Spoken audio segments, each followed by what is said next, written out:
ကဲပါခင်ဗျ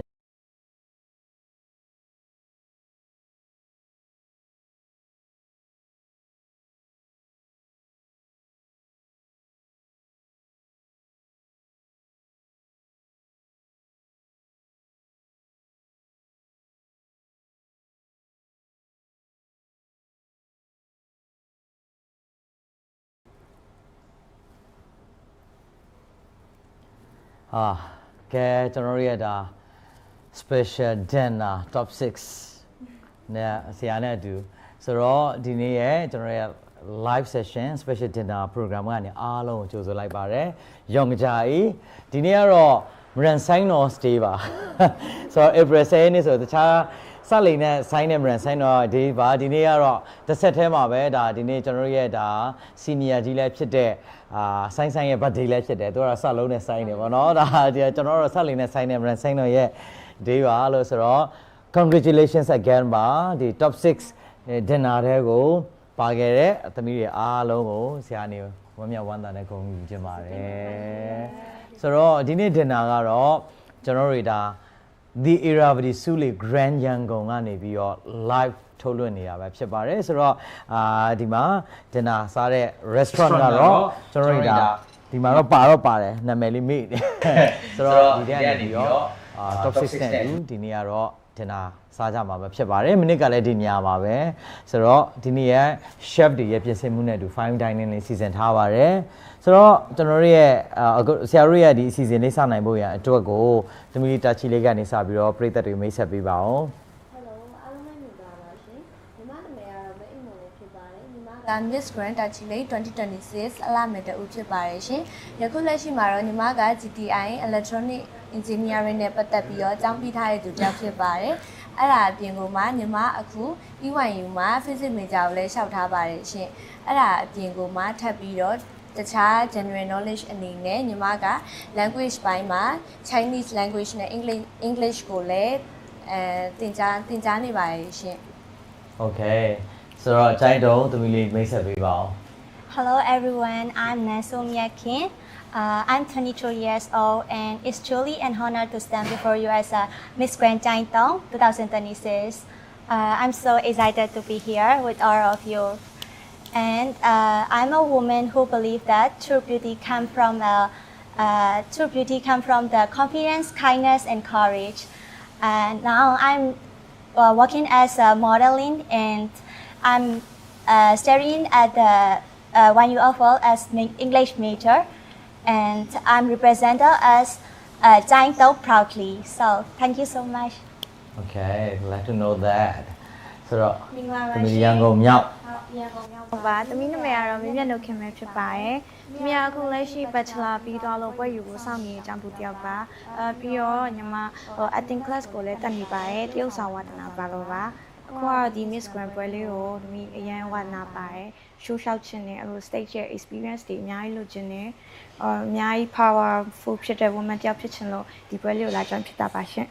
Okay welcome ပါ Miss Grand မြန်မာ family ကနေကြိုပါတယ်ကြိုဆိုပါတယ်ဆိုတော့မူတော့သမီးလေးမိတ်ဆက်ပေးပါအောင် Hello everyone, my name is Henry Rija and I'm representing Ludo. And I just graduated last February with my bachelor degree, and now is the time to give it a chance to my hobby, which is to become a miss. So here I am, standing representing Mudo as a miss, and I'm planning to be more specific about Mudo and the whole pageantry, and I will try my best. Thank you so much. Thank you so much so bravo ရောက်မပြောရှနာရကတော့ကျမနာမည်ကတော့ဂျူလီယာဖြစ်ပါတယ်ရှင်ကျမကတော့စွန်ဘရာဘုံကိုစားပြုအလာမဲ့ရောက်ဖြစ်ပါတယ်ရှင်ဒီ Miss Grand ကိုဘယ်တော့လာ join ဖြစ်တဲ့အကြောင်းရင်းကတော့ကျမရဲ့ငယ်စဉ်တည်းကဝါသနာဖြစ်တယ်ဒါကြောင့်မလို့ဒီ Miss Grand ကိုလာ join ဖြစ်တာပါရှင်ကျေးဇူးတင်ပါတယ်ရှင် Thank you ပါကျေးဇူးပါဆိုင် Mandalay အားလုံးပဲမင်္ဂလာပါကျမနာမည်ကတော့ Henry San ဖြစ်ပါတယ် Miss Grand Mandalay 2026ဖြစ်ပါတယ်ပထမဦးဆုံးဒါရှေးဦးစွာပြောချင်တာကတော့ကျေးဇူးတင်စကားလေးအရင်ပြောချင်ပါတယ်ဒီနေ့ Treason ပေါ့နော်ဒီလိုမျိုးဂျင်နာ Daily တို့နဲ့အတူတူဒီ Queen တွေနဲ့ Grand Sisters နဲ့အတူတူပေါ့နော်ဂျင်နာစားခွင့်ရအောင် ဒီ page and fans တွေ page တွေပေါ့နော်ဒီ our miss မြန်မာကိုကျော်စိုးသူတို့ဒီတခြားသောဒီ page and page တွေပေါ့နော်အားလုံးကိုတကယ်ရင်ထဲကနေလိုက်လိုက်လဲကျေးဇူးတင်ပါတယ်သူတို့ကြောင့်လည်း Tracer အခုလိုမျိုး Daddy တို့နဲ့ဒီ Grand Sister တွေနဲ့အတူတူအခုလိုမျိုးညစာအတူတူစားခွင့်ရတာဖြစ်ပါတယ်အဲ့အတွက်လည်းသူတို့လည်းဒီနေ့က live ကိုအခုကြည့်နေမယ်လို့ထင်ပါတယ်တကယ်လည်းရင်ထဲကနေလိုက်လိုက်လဲကျေးဇူးတင်ပါတယ် Okay ဆိုတော့ Andre ဇန်ကမနစ်ကစီနီယာဆိုတော့မနစ်ကတော့တမီးဒီနေ့ကျောင်းသူပြန်ဖြစ်တယ် ကောတော့ ဟုတ်ကဲ့ Okay ဆိုတော့ welcome back again Thank you ဆိုတော့ဒီနေ့မှာခုနပြောတယ်ကြားရတဲ့အခါမှာ touchy late ကလည်းပဲတချို့ represent လုပ်တာကတော့ကိုဇာတိအစ်ဟုတ်လားမဟုတ်ဘူးရန်ကုန်ကပဲဒါပေမဲ့ touchy late ကိုဂုဏ်ယူစွာနဲ့ဒါrepresent လုပ်တယ်ဒီအတွက်ကိုလည်းဆရာတို့အများဝန်တာပါတယ်ကျိုင်းတုံလည်း also ဟုတ်တယ်နော်ကျိုင်းတုံသူokay မိုင်းဆွန်ခါပါမိုင်းဆွန်ခါကျိုင်းတုံအဲ့ဆိုသမီးလေးကတော့ရန်ကုန်သူမူတုံကတော့ရန်ကုန် okay မူတုံကတော့ဆရာမော်လမြိုင်တို့မူတုံတို့ဆိုလို့ရှိရင်တွားလည်ချင်တယ်မော်လမြိုင်တော့တစ်ခေါက်ရောက်ဘူးတယ်ပေါ့နော်ဆိုတော့မူတုံတော့မရောက်ဘူးသေးဘူးဆိုတော့okay ဆရာတော့အဲ့ experience ကိုလိုချင်တယ် Sumpra Boom Sumpra Boom ကတော့ပြောရမယ်ဆိုလို့ရှိရင်ဒါကျွန်တော်ရဲ့သချင်းနဲ့ပေါ့နော် Sumpra Boom ဆိုတာအမှန်တော့သချင်းဆိုတာ2013မှာဆိုထားတယ်တကယ်ရောက်တော့2020မှာရောက်ဘူးလားရောက်ဘူးအရင်တော့ Sumpra Boom ဆိုတာဘယ်လိုဖြစ်လဲဆိုတော့အရန်သွားမယ်ခီလန်ကျန်းတယ်အမှန်ကတော့မြကြီးနားနေဒီမြစ်စုံထက်ကနေမောင်းသွားလို့ရှိရင်တော့9နိုင်လောက်ပဲမောင်းရတာလမ်းကောင်းတဲ့အချိန်မှာဒါပေမဲ့အဲ့ဟာကိုကိုရို7ကားတို့တွေတဲ့မှာ3 round နေနဲ့ပြီးခဲ့တဲ့10စုနှစ်လောက်ကြာပြောမဆိုဟိုတပတ်ဆက်ရသွားတာခရီးပေါ့နော်အဲ့နောက်ပိုင်းမှာရက်တွေရော့သွားရင်3ရက်5ရက်တွေအဲ့လိုမျိုးသွားရလမ်းခီးကြတယ်မှာဒါပေမဲ့ဒီနောက်ပိုင်းမှာ2000ဒီ20ပတ်ချာလဲမှာပေါ့လမ်းတွေတော်တော်ကောင်းတဲ့အခါမှဆရာရောက်ဘူးလားဆိုတော့ Sumpra Boom welcome ပါ Mandalay ဒါကတော့ Mandalay သူဆရာဟုတ်တယ်နော်မဟုတ်ဘူးတဲ့ okay okay Mandalay သူစမဟုတ်ပါဘူး Tracer ကဒီချီချိုင်းကတာပေါ့နော်ဒီမြစ်ကြီးနားသွားတဲ့လမ်းကချီချိုင်းကတာကမြတောင်ရွာသူကမြတောင်ဆိုတာအခုတို့ဒါဆရာတို့ဒါမြစ်ကြီးနားပြန်လို့ရှိရင်မြတောင်လမ်းခွဲဆိုတာရှိရဲ့ဒီအဲ့ရွာ okayဆိုတော့အဲ့ဒါလည်းပြောစရာကောင်းပါတယ်ဒီလမ်းတွေကောင်းတဲ့အချိန်မှာပြန်သွားတဲ့ experience တွေတော်တော်အရင်တော့ဆရာဒါ daddy တို့ကဒါရန်ကုန်ကနေပြန်လို့ရှိရင်မန်လေးတော့ပဲကောင်းကြတယ်နော်ဒီနောက်ပိုင်းကျတော့လမ်းတွေကောင်းသွားတော့သွားကြတယ်ဘာလို့ကားနဲ့အဲ့လိုမျိုး direct ပေါက်တယ်ပေါ့ direct ပေါက်တယ်အဓိကအဲ့တရားထိုးလိုက်တာဆိုအဲ့တရားကနေဟိုဘက်ချီချိုင်းတရားအဲ့ချီချိုင်းတရားကနေဟိုဘက်မြစ်ကြီးနားဘက်ကိုသွားတဲ့ဒီကုံသွေးလမ်းကအဲ့လမ်းအဓိက main လမ်းပေါ့ဟုတ်ဒီကျရင်တရားပွင့်သွားတော့ဒီကျရင်တရားရောက်လို့ရှိရင်မန်လေးရောက်သလိုပဲဖြစ်သွားတယ်ဟုတ်နည်းနည်းလေးနီးသွားတယ်နီးသွားပြီ Okay ဆိုတော့ဒီနေ့ရဲ့dinner မှာခုနပြောလို့ပဲအားလုံးကိုလည်းပဲထပ်ပြီးတော့ကြိုးဆိုတယ်ဆိုတော့ဆရာတို့ကဒါ Grand Season စပြီဆိုတော့အတူပေါ့နော်ဆရာတို့ရဲ့ဒါမြန်မာရိုးအတားကြံပွဲတော်ရဲ့ season နဲ့စနေဟုတ်တယ်မလားကြံပွဲဆိုရင်တော့ဆိုဒဲရိုရမ်းပျော်တယ်ဘယ်လိုပျော်လဲဆိုတော့မှတ်တရလေးအများကြီးပေါ့နော်ကြံအကြောင်းပေးရတာအကြောင်းပေးရရှိတာကိုဒီမှာလည်း long holiday နောက်ဘယ်လိုရှင်ကြံရောက်လို့ရှင်ငယ်တုန်းကလည်းငယ်တာမို့လို့ပျော်တယ်ကြီးတော့လည်းပဲကိုကဒါချင်းဆူစားတယ်တချင်းဆိုတယ်ပေါ့နော်ဆိုတဲ့ခါကျတော့ဒါပွဲတွေရှိတော့ပျော်တယ်ပေါ့စိတ်ဆိုးရတော့မယ်ဆိုတော့အခုတော့ဘယ်သူမှမခေါ်နောက်တော့ပါဒါသမီးတွေနဲ့သူဒါဒီကြံပိတ်ရကလေးမှာနောက်ပြီးလူမှုအကျိုးပြုလုပ်ငန်းတစ်ခုလုပ်ဆရာရှိတော့ဆရာအကုန်လုံးဖြတ်ထားတာပေါ့နော်ဒါလေးတစ်ခုရှိရယ်ဆိုတော့ဆရာတို့ဒါစကားပြောရင်းနဲ့ကြံမတ်တရားလေးအကြောင်းသွားရအောင်ပေါ့နော်ဆိုတော့ကြံမတ်တရားမပြောခင်မှာကြံကဆရာတိရတော့ဂဲတိရတော့ဆိုလို့ရှိရင်ဒါအရင်တော့ကိုမြန်မာအပိုင်ပေါ့နော်ဒါပေမဲ့မြန်မာအပိုင်လို့ပြောလို့ဆိုတာ17ရာစုကလေးနေကျွန်တော်တို့ဒါပကံခက်ဆရာတို့ပကံခက်ကလေးနေစတဲ့ရင်ကျေးမှုတစ်ခုဟုတ်တယ်အဲ့မှာမှပို့ပြီးထူးခြားသွားတာ2024ခုနှစ်ဒီဇင်ဘာ9ရက်နေ့မှာတကယ် UNESCO ကနေပြီးတော့เนาะဒါ drum mat ဟုတ်တယ်မလားရင်ကျေးမှုအမွေနေ့ဖြစ်သူတို့ဟိုဒါသတ်မှတ်ပြီးတဲ့အခါမှာအင်မတန်မှဝန်တာဂုဏ်ယူတယ်ဆိုတော့ကြံရဲ့အနှစ်သာရတွေကရင်တော့ဆိုလို့ရှိရင်ကြံဆိုဆရာတို့ကတော့ဒါခရီးယန်ဆိုတော့ပေါ့နော်ဟာရေပက်လိုက်တယ်ဒီတမက်ရေပက်လိုက်တယ်ပျော်လို့ရှိရင်ပျော်လိုက်တယ်ဒီနောက်ပိုင်းမှာဆရာတို့ပြန်ပြီးနားလည်လာရကြံဆိုတာဒါ ဒါရိုးဒါရေပက်လိုက်တဲ့ပြီးသွားတဲ့တကြံမဟုတ်ဘူးဒါနှစ်တစ်ခုကိုကူးပြောင်းတော့မဲ့အခါမှာဒါကိုရီးယားဒါအပြစ်တွေအညစ်အကြေးတွေအားလုံးကိုဒီနဲ့စေကြောတန်းစင်လိုက်ဒီနဲ့စေကြောပြီးနှစ်ဟောင်းမှာကျန်နေတဲ့နှစ်သက်မှာစိတ်တစ်လူတစ်ဒါတန်းစင်တဲ့ခဏဆုံးနဲ့တန်းစင်တဲ့စိတ်ဝိညာဉ်နဲ့ပေါ့နော်အဲ့လိုမျိုးဒါနှစ်တစ်ကိုကူးပြောင်းတဲ့အခါမှာမင်္ဂလာတစ်ပါးအနေနဲ့မင်္ဂလာယူကြတဲ့ဒါတလေထုံးတဲ့ဖြစ်တယ်ပေါ့နော်ဒီမှာအလူတွေလည်းလောက်ကြတယ်ကုသိုလ်တွေလည်းယူကြတယ်လူမျိုးမျိုးဘာသာမျိုးအကုန်လုံးပေါ့နော်ဒီစကူတီတာကျွေးတာတို့ဒီဘိုးဘွားရေးတာသွားတာဒီနောက်ပြီးတော့ဒီအသက်ကြီးရွယ်အိုတွေကိုခြေသေးလက်သေးညက်ပေးတာခေါင်းလျှော့ပေးတာတခြားဒီဖះเจ้าကန်တွေမှာဟိုကုသိုလ်ကောင်းမှုတွေလုပ်ပေးတာပေါ့နော်အဲ့ဒါကလူမျိုးမျိုးဘာသာမျိုးအကုန်လုံးဒီတကြံဆိုတာကအခုဆိုလို့ရှိရင်ဒါထိုင်းမှာဆိုလို့ရှိရင်လည်းဒါတကြံဟိုဒါအကုန်လုံးဒါ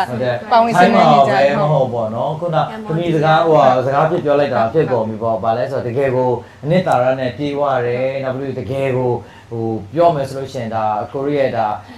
ထိမ့်သိရမဲ့ယူအမွေတစ်ခုလည်းဖြစ်တဲ့အတွက် spiritual နဲ့ဆိုင်တဲ့အရာလေးတစ်ခုပေါ့နော်အင်မတန်မှဟိုမုံမြတ်တယ်လှပတဲ့အရာတစ်ခုဟုတ်တယ်ပေါ့နော်ဆိုတော့ခါခါဆိုလို့ရှိရင်ဆရာတို့ကခုနပြောတာတကြဆိုလို့ရှိရင်ဒါမတူညီကွဲပြားမှုတွေပြပပပြီးတော့အခုဆရာတို့ဒါအရွယ်တစ်ခုရလာတဲ့အခါမှာတကယ်ကို UNESCO ကလည်းပဲဒါသတ်မှတ်ပေးလိုက်တဲ့အခါမှာအင်မတန်မှဟိုဝန်တာဂုံယူတယ်ဒီအတွက်ကိုလည်းပဲဒါသမီးတို့ဆရာတို့ကလည်းပြန်ပြီးတော့ဒီတကြံရောက်လို့ရှိရင်ဒီတိုင်းပဲပြီးသွားတယ်နှစ်တစ်ပြီးသွားတယ်ဆိုတာဟာမျိုးမဟုတ်ဘဲနဲ့တကြံရဟုတ်တယ်ကိုရီးယားလည်းဒါချက်ပြီးထိမ့်သိမ့်မိုးစားတာတာဝန်ကြီးရှိတယ်ပေါ့နော်ဒါကဒါဟိုစက်ရွယ်အကုန် next generation တွေဒီအဓိကပျော်ဝဲရွှင်မဲ့တသက်မဟုတ်ဘဲနဲ့တကယ်ဒိဗယ်ရှိတဲ့တကြံရဲ့အနှစ်သာရပေါ့နော်တကယ်ကုသိုလ်ကောင်းမှုလုပ်ရမယ်ဥပုပ်တိလာအဓိကရှေးရခင်တုန်းကတကြံရဲ့အနှစ်သာရကကျတော့ဥပုပ်တိလာစောင့်တည်တယ်နောက်ပြီးတော့ဒီကုသိုလ်ကောင်းမှုတွေပြုလုပ်ကြတယ်စတူဒီတာတွေကျွေးကြတယ်အဓိကမြန်မာလူမျိုးတွေရဲ့ရက်ရောမှုနောက်ပြီးတော့ဒီလူမျိုးမျိုးဘာသာမျိုးအဲ့လိုမျိုးပေါ့နော်မေတ္တာတရားဝေကြရဟာမျှဝေကြတဲ့ထုံးတန်းစင်တာဒလေးတစ်ခုဖြစ်တယ်အဲ့ဒီတော့ဒါဆက်လက်ထိမ့်သိမ်းတဲ့ဒါဒလေးထုံးတန်းလေးမှာပါတယ်ပေါ့နော်ထိမ့်သိမ်းတယ်ဆိုတော့ခုနပြောတော့နော်တကြံကတော့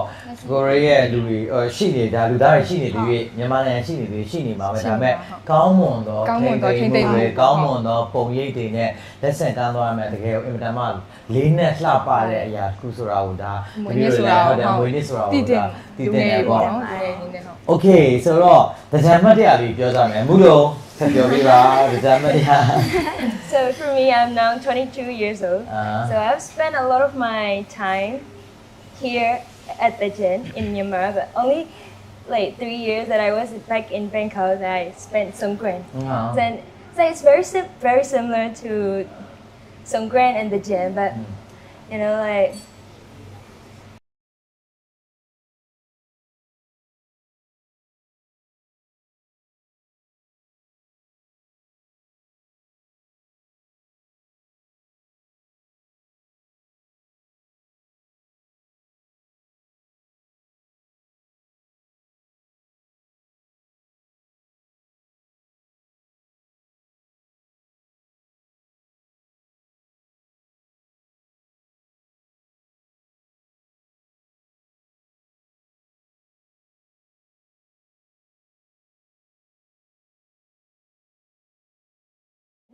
Back in Mogul. So you know, like at Mogul, the temperature is very low, even at the summertime. So people will start to splash since morning around 12, and like it's still cold there. So I was around 12, so it's 2016 for now, like right now. So it's already 10 years, and like the city Mogul is very small. So we know each other in that small city. Like people are going around that city to just get splashed, and then so in Yangon, I'm from Yangon. So in Yangon, we normally play water until 6 or 7 until the sun goes down. But back in Mogul, they start playing around 3. I was just 12, so I was still kid. So I wanted to play more, and then all of the adults are go inside already. So they went inside already, but I until 4 p.m. 4 p.m. The temperature lower and lower. It's like it's around 16, I guess. 16 degrees Celsius, and I can't play anymore. It's like I was like shaking so bad, and I have to run inside and take shower real quick. Then we make food. there, like homemade food with my relatives, and they were just, you know, like burning fire, and then that was the only weekend that I spent there in Mughal, and it was so fun, and I would never forget about that. Yeah, very beautiful memories. Yeah. Okay. So, Bravo, သမီးလေးဆက်ပြောပါဦးတကြံရဲ့အမှတ်တရလေးပေါ့နော် ဟုတ်ဂျူလီယာကျတော့ဒီကြောင်ကတော့တိတ်မှမလေးဖြစ်ခဲ့လိုက်ရအောင်ပေါ့နော်ဘာလို့လဲဆိုတော့ဒီကိုရီငယ်တော့ကအချိန်ဆိုရင်မလေးဖြစ်အောင်ဒီကြီးလာတော့လဲတင်လာဆယ်တန်းတွေပါတယ်တက်နေတော့တိတ်မှမလေးဖြစ်ခဲ့ဒါပေမဲ့မနေ့ကကျတော့တော်တော်လေးကိုပြောခဲ့ရပါတယ်တကယ်ချင်းနဲ့စတူဒါတွေလိုက်စားတယ်ပြီးတော့ရေပတ်မလိုက်လောင်းခံတယ်ပေါ့နော်အရင်ကမှပျော်ရွှင်စရာကောင်းခဲ့ပါတယ်မနေ့ကကျတော့ဟုတ် Okay ဆိုတော့သမီးလေးဟန်ဒရီဇန်မန်လေးမတရားလေးပြပြပါဦး ထွေဆန်ကကျတော့ဒါရွာလာပေါ့နော်ရွာလာဆိုတော့ထွေဆန်တို့တယ်10တန်းပြီးတော့ကိုဗစ်ကစဖြစ်တာကိုဗစ်စဖြစ်တော့ထွေဆန်ရဲ့တချင်အမတ်တရားပြောမယ်ဆိုလို့ရှိရင်တော့ငယ်ဘဝပဲရှိတယ်ပေါ့နော်ငယ်ဘဝတုန်းကဒီဖားတို့နဲ့ဥပုပ်တီလာလိုက်ပြောမှစောင့်ကြည့်ရဲဥပုပ်ယူရဲဒါပေမဲ့ကလေးဆိုတော့ဥပုပ်ယူထားတယ်ပဲရှိတာဥပုပ်ကြောင့်ပြန်ငယ်တန်းဆော့တာကြီးပေါ့နော်အဲ့လိုရေးဆော့ရဲနောက်ပြီးတော့မှပြန်လာလို့ရှိရင်အိမ်ရောက်လို့ရှိရင်လည်းကလေးတွေအိမ်မှာလည်းညီမကြီးရှိတာပေါ့နော်ညီမကြီးရှိတော့အဲ့လိုမျိုးရေဆော့ရဲဆော့ပြီးလို့ရှိရင်ပြန်လာပြီးလို့ရှိရင်ဥပုပ်ကိုပြန်ချပြီးထမင်းပြန်စား မတရားလေးငယ်တော့ ငယ်တော့ဆိုတော့အဲ့လိုမျိုးမတိခဲ့ရပါတော့ဒါပေမဲ့နှစ်ဆန်းတရက်နေ့ဆိုလို့ရှိရင်စတူဒီတာကျွေးတယ်နောက်ပြီးတော့ဒီထရီဆန်တို့ရဲ့ရွာမှာကျတော့ဟိုဒလေးတစ်ခုရှိရပါတော့ဒီနှစ်ဆန်းတရက်နေ့ဆိုလို့ရှိရင်ဒီတရွာလုံးကိုဒီပရိတ်တရားနာတာပေါ့နော်အဲ့ဒီဟာရှိတယ်ရွာကိုနှစ်ဟောင်းကအညစ်အကြေးတွေကိုနှစ်တစ်ကိုအဲ့လိုမျိုးပါမှာကောင်းတဲ့အဲ့လိုမျိုးဒီအငွေသက်တွေအဲ့လိုမျိုးဒီအညစ်အကြေးအကုန်လုံးကိုပေါ့နော်အဲ့လိုတန့်စင်အောင်ဆိုပြီးတော့မှဟိုဗုဒ္ဓဘာသာအနေနဲ့ဆိုလို့ရှိရင်တန့်စင်အောင်ဒီမြစ်တာတုတ်ပေါ့နော်အဲ့ဒါကိုတရွာလုံးကိုလှည့်ပြီးအဲ့လိုမျိုးရွတ်တက်လေးရှိတယ်နှစ်ဆန်းတရက်နေ့ကျရင်ပေါ့နော် very beautiful yes အဲ့ဒါဆိုတော့အဲ့ဒလေးရှိတယ်အဲ့ဒလေးကိုကတော့အခုချိန်ထိလည်းဒါထိမ့်သိမ်းထားဆဲပဲတကယ်ကိုဒါကတော့အကျိုးရှိတယ်ပေါ့နော်ဘာလို့ဆိုတော့ရွာကိုဘေးရန်နေရမကြရအောင်ဟိုအဲ့လိုမျိုးတဘာဝဘေးရန်နေရမကောင်းသောဒီတိုက်ခိုက်တရားနေပေါ့နော်အဲ့လိုမျိုးကင်းလို့အောင်ဆိုပြီးတော့မှဟိုစတိအနေနဲ့ရွတ်ကြတာပေါ့အဲ့လိုမျိုးလည်းရှိတယ်နောက်ပြီးတော့အဲ့ဒါပြီးလို့ရှိရင်ဗာလဲဆိုတော့တကြံကိုဆက်ပြီးတော့မှဟိုကဲကြတာပေါ့ဘာလို့ဆိုတော့နှစ်ဆန်းတရက်နေ့ကနောက်ဆုံးဆိုတော့အဲ့နေ့ဟိုပြီးမသွားအောင်နောက်ရက်ကျလို့ရှိရင်တကြံပြီးပြီဆိုတော့အဲ့နေ့ကျလို့ရှိရင်တော့အကုန်ည7နာရီလောက်ထိတရွာလုံးဒီမန်ဒက်တွေကရေတွေပတ်ဆဲပဲလူတွေကလည်းအကုန်လုံးလိုမျိုးပျော်ရွှင်နဲ့ရေကစားဆဲပဲပေါ့နော်အဲ့လိုမျိုးမတရားလေးပေါ့မတရားငယ်ဘဝလေးရှိတော့များများစပြောစရာတော့မရှိဘူး10တန်းပြီးတဲ့ကကိုဗစ်ဖြစ်လိုက်တာရယ်နောက်ပြီးကြားထဲမှာအကြောင်းမျိုးကြောင့်ဒီမန်လေးမှာတော့ကလည်းအရင်နေ့ကငလင်မိလိုက်တာရယ်ဆိုတော့တချင်ဟိုကောင်းကောင်းမွန်ဟိုလူကြီးဘဝမှာပေါ့နော်အခုလိုဒီစကြောတဲ့ဘဝမှာကောင်းကောင်းမွန်တိတ်ပြီးတော့တချင်အနေတာတာတော့မပြောဘူးတကြီးလေးကရောတမီးလေးတကြီးလေးရဲ့တကြံအတွေ့အကြုံကနည်းနည်းတော့ရှားတယ် ဟုတ်လားဟုတ်လေဆိုတော့တကြံမှာကတမျိုးကမိသားစုက3ယောက်ပဲရှိရယ်အဖေရဲ့အမေရဲ့သမီးရဲ့3ယောက်ပဲအဲ့တော့ကြတော့ဟိုကကလေးလေးတွေကအရန်စော့ကျင်တာဒါပေမဲ့အဖေကစိတ်မချဘူးအပြင်ကိုပေးမလို့ဘူးအဲ့တော့ကြတော့အိမ်ရှိလေးရနေပြီးတော့ပဲသူများရေပတ်တာအဲ့လိုမျိုးလေးငေးလိုက်တရက်လဲကြအဖေကအိတ်ရောအဖေကအိတ်တဲ့အချိန်မှာရေပုံးလေးဆွဲပြီးတော့တုတ်နဲ့လမ်းတိတ်ကိုပြေးပြီးတော့ရေတွေသွားပတ်တာအဲ့ချိန်မှာနောက်ကနေအဖေကခါးကြီးထောက်ပြီးတော့လိုက်လာတယ်အဲ့ချိန်ကနေစပြီးတော့ရေမစော့ရတော့ဘူးဖေကတကြံဆိုရင်မစော့ကအမှန်တကယ်တော့သမီးလေးတယောက်တည်းရှိလို့ဆိုပြီးတော့စိတ်ပူတာဟာနဲ့တကြံဆိုလို့ရှိရင်တော့သူများကြီးကတော့ပျော်ကြပါတယ်ဒါပေမဲ့အခုချိန်မှာဖေကမရှိတော့ဘူးဆိုတော့တည်ရမလားဖေကိုလွမ်းနေစိတ်နဲ့တကြံတော့မစော့ပြဘူးโอเคအဲ့နဲ့နောက်ပြီးကြတော့အခုကြတော့တကြံဆိုရင်အများနဲ့မမေနဲ့ငငယ်လေးတွေကအဲ့လိုကုသိုလ်တွေလုပ်တယ်မမေကလည်းအဲ့လိုယောဂီအဖွဲ့ဝင်ထားရပဲဆိုတော့အဲ့လိုမျိုးယောဂီလိုက်ပြီးတော့ရွတ်တယ်ဓမ္မစကြာကြီးပါရွတ်တယ်ခလေးလေးတွေကအဲ့လိုမျိုးအဲ့လိုများတော့အဖြစ်တကြံဆိုလို့ရှိရင်တော့ကုသိုလ်ယူဖြစ်တာများတယ်ဒါပေမဲ့သီလရှင်တော့မဝတ်ဘူးကတော့မှဆိုလို့โอเคလာပြတော့ဆိုတော့ကတော့မှကြောက်လို့သီလရှင်တော့မဝတ်ဘူးကျန်တဲ့ကုသိုလ်ကောင်းမှုဆိုရင်တော့ကောင်းတယ်โอเคသမီးတိုင်းတော့သမီးကငယ်လေးတွေကအဖွားနဲ့နေခဲ့ရပါတော့ဆိုတော့အဖွားလက်ထဲမှာကြီးကအမေအဖေကြောင့်အလုပ်လုပ်တယ်ဆိုတော့သမီးကိုပေါ့နော်အဖွားတို့ကြောင့်စီကံ တင်းကျပ်တယ်ဆိုတော့တင်းချန်ဆိုရင်အဓိကကဖျားတရားလောက်ကရယ်ပြီးလို့ရှိရင်အသက်ကြီးရွယ်အိုတွေကိုအဓိကသွားပြီးတော့ကတော့တယ်ဟိုခြေသေးလက်သေးသွားညှက်ပေးအဲ့အမျိုးကုတူကောင်းမှုလုပ်တယ်ဒါပေမဲ့တမီကလေးပြပြီးတော့စော့ချင်တယ်ပေါ့နော်ဆိုအမြဲတမ်းအဖေမသိအောင်ဆိုပြီးတော့ခိုးစော့ရယ်ညီမ2ယောက်ပေါ့နော်ငငယ်လေးကအဲ့လိုမျိုးတကြံအမှတ်တရလေးရောရှိရယ်ပြီးတော့ကြတော့အဓိကတကြံဆိုတာက respect ပေါ့နော် to ဘယ်လိုခေါ်မလဲတက်ကြီးရဲ့ကိုကို respect ရှိရမယ်ဆိုပြီးငယ်လေးရတော့တင်ပေးခဲ့ရပေါ့နော်ဆိုဒါကတော့တကြံရဲ့အနှစ်တာရဖြစ်တယ်ဆိုတော့လေငယ်လေးရသိခဲ့ပါတယ်ဟုတ်ကဲ့ပါဆိုတော့ရန်ကုန်မြောက်သမီးလေးပြပြတကြံမှာဆိုရင်တော့သမီးကငယ်လေးထဲအောင်ပေါ့နော်အဖေနဲ့အမေကတိတ်ပြီးပြင်လို့ဟုတ်ဘူးပြင်တော့ငယ်လို့လည်းပါအားကြောင့်ရေးပါဆိုတော့ငယ်မှာတိတ်ဆော့ခဲ့ရဆော့ရတယ်အဲ့လိုအိမ်အောက်ကလေးဆင်းပြီးတော့အိမ်မှာအဲ့လိုလီထိုးရတဲ့ဟာရှိတယ်အဲ့လီထိုးရတဲ့အထဲမှာကြီးဆော့အနမ်းလူလေးပဲရေးလိုက်ပါအဲ့လောက်ပဲပြီးတော့နေလီတက်ကြီးလာတော့လို့ပြင်သွားကြတာပြင်သွားကြတာသူမျိုးလိုမန်တက်တီပါတော့ထိုင်နေအဲ့လိုမျိုးလေးရရှိရပြီးတော့ဟိုဟာအမေတို့ပါလို့ခေါ်သွားလို့ရှိရင်ဒီကြားစကန်လိုက်သွားတယ်ပြီးတော့တခါဆိုရင်ဟိုနှိစီကုံပို့ပွားရတာသွားပြီးတော့တဲချီတင်ညက်ပြီးအဲ့ဒီအဲ့လေးတော့လက်တယ်ရှင်ဟုတ်ကဲဆရာတို့ကြတော့ပါဆိုငယ်တော့ငယ်ဘွားကိုအပြည့်ဆော့လိုက်ရတာဗောနယ်ကလည်းဖြစ်တယ်ဆိုတော့ဒေဒီတို့ကဘာဖြစ်လဲဆိုတော့သိအောင်ဆော့တာအရန်ဆော့တယ်အမေဒုံးနဲ့လိုက်ခေါ်မှအိမ်ပြန်လာအဲ့ဒါလည်းအရိုက်ခံပြီးတော့နေတယ်ရိုက်လာရိုက်တော့မယ်လာခေါ်တော့မယ်ဆိုသိတယ်ဒါပေမဲ့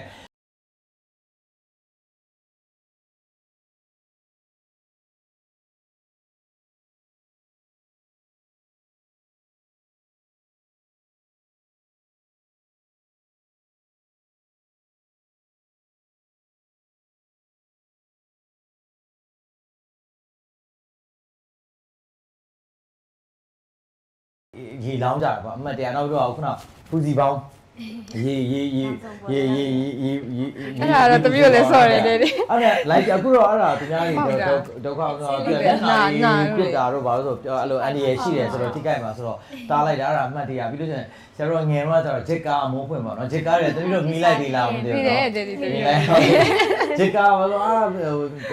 တကယ်ကားရှိရဲ့အိမ်တွေပါဆိုဘယ်အချိန်ထွက်တော့မလဲဆိုတာမြင်အဲ့ဒါကိုယ်လည်းခေါ်မခေါ်အဲ့ဒါရစ်တီနေပြီးတော့နော်အဲ့လိုပေါ့နော်လိုက်စီအဲ့လိုမျိုးပတ်အဲ့လိုပေါ့ငယ်တော့အဲ့လိုတကြံတော့ပြီးလို့ရှိရင်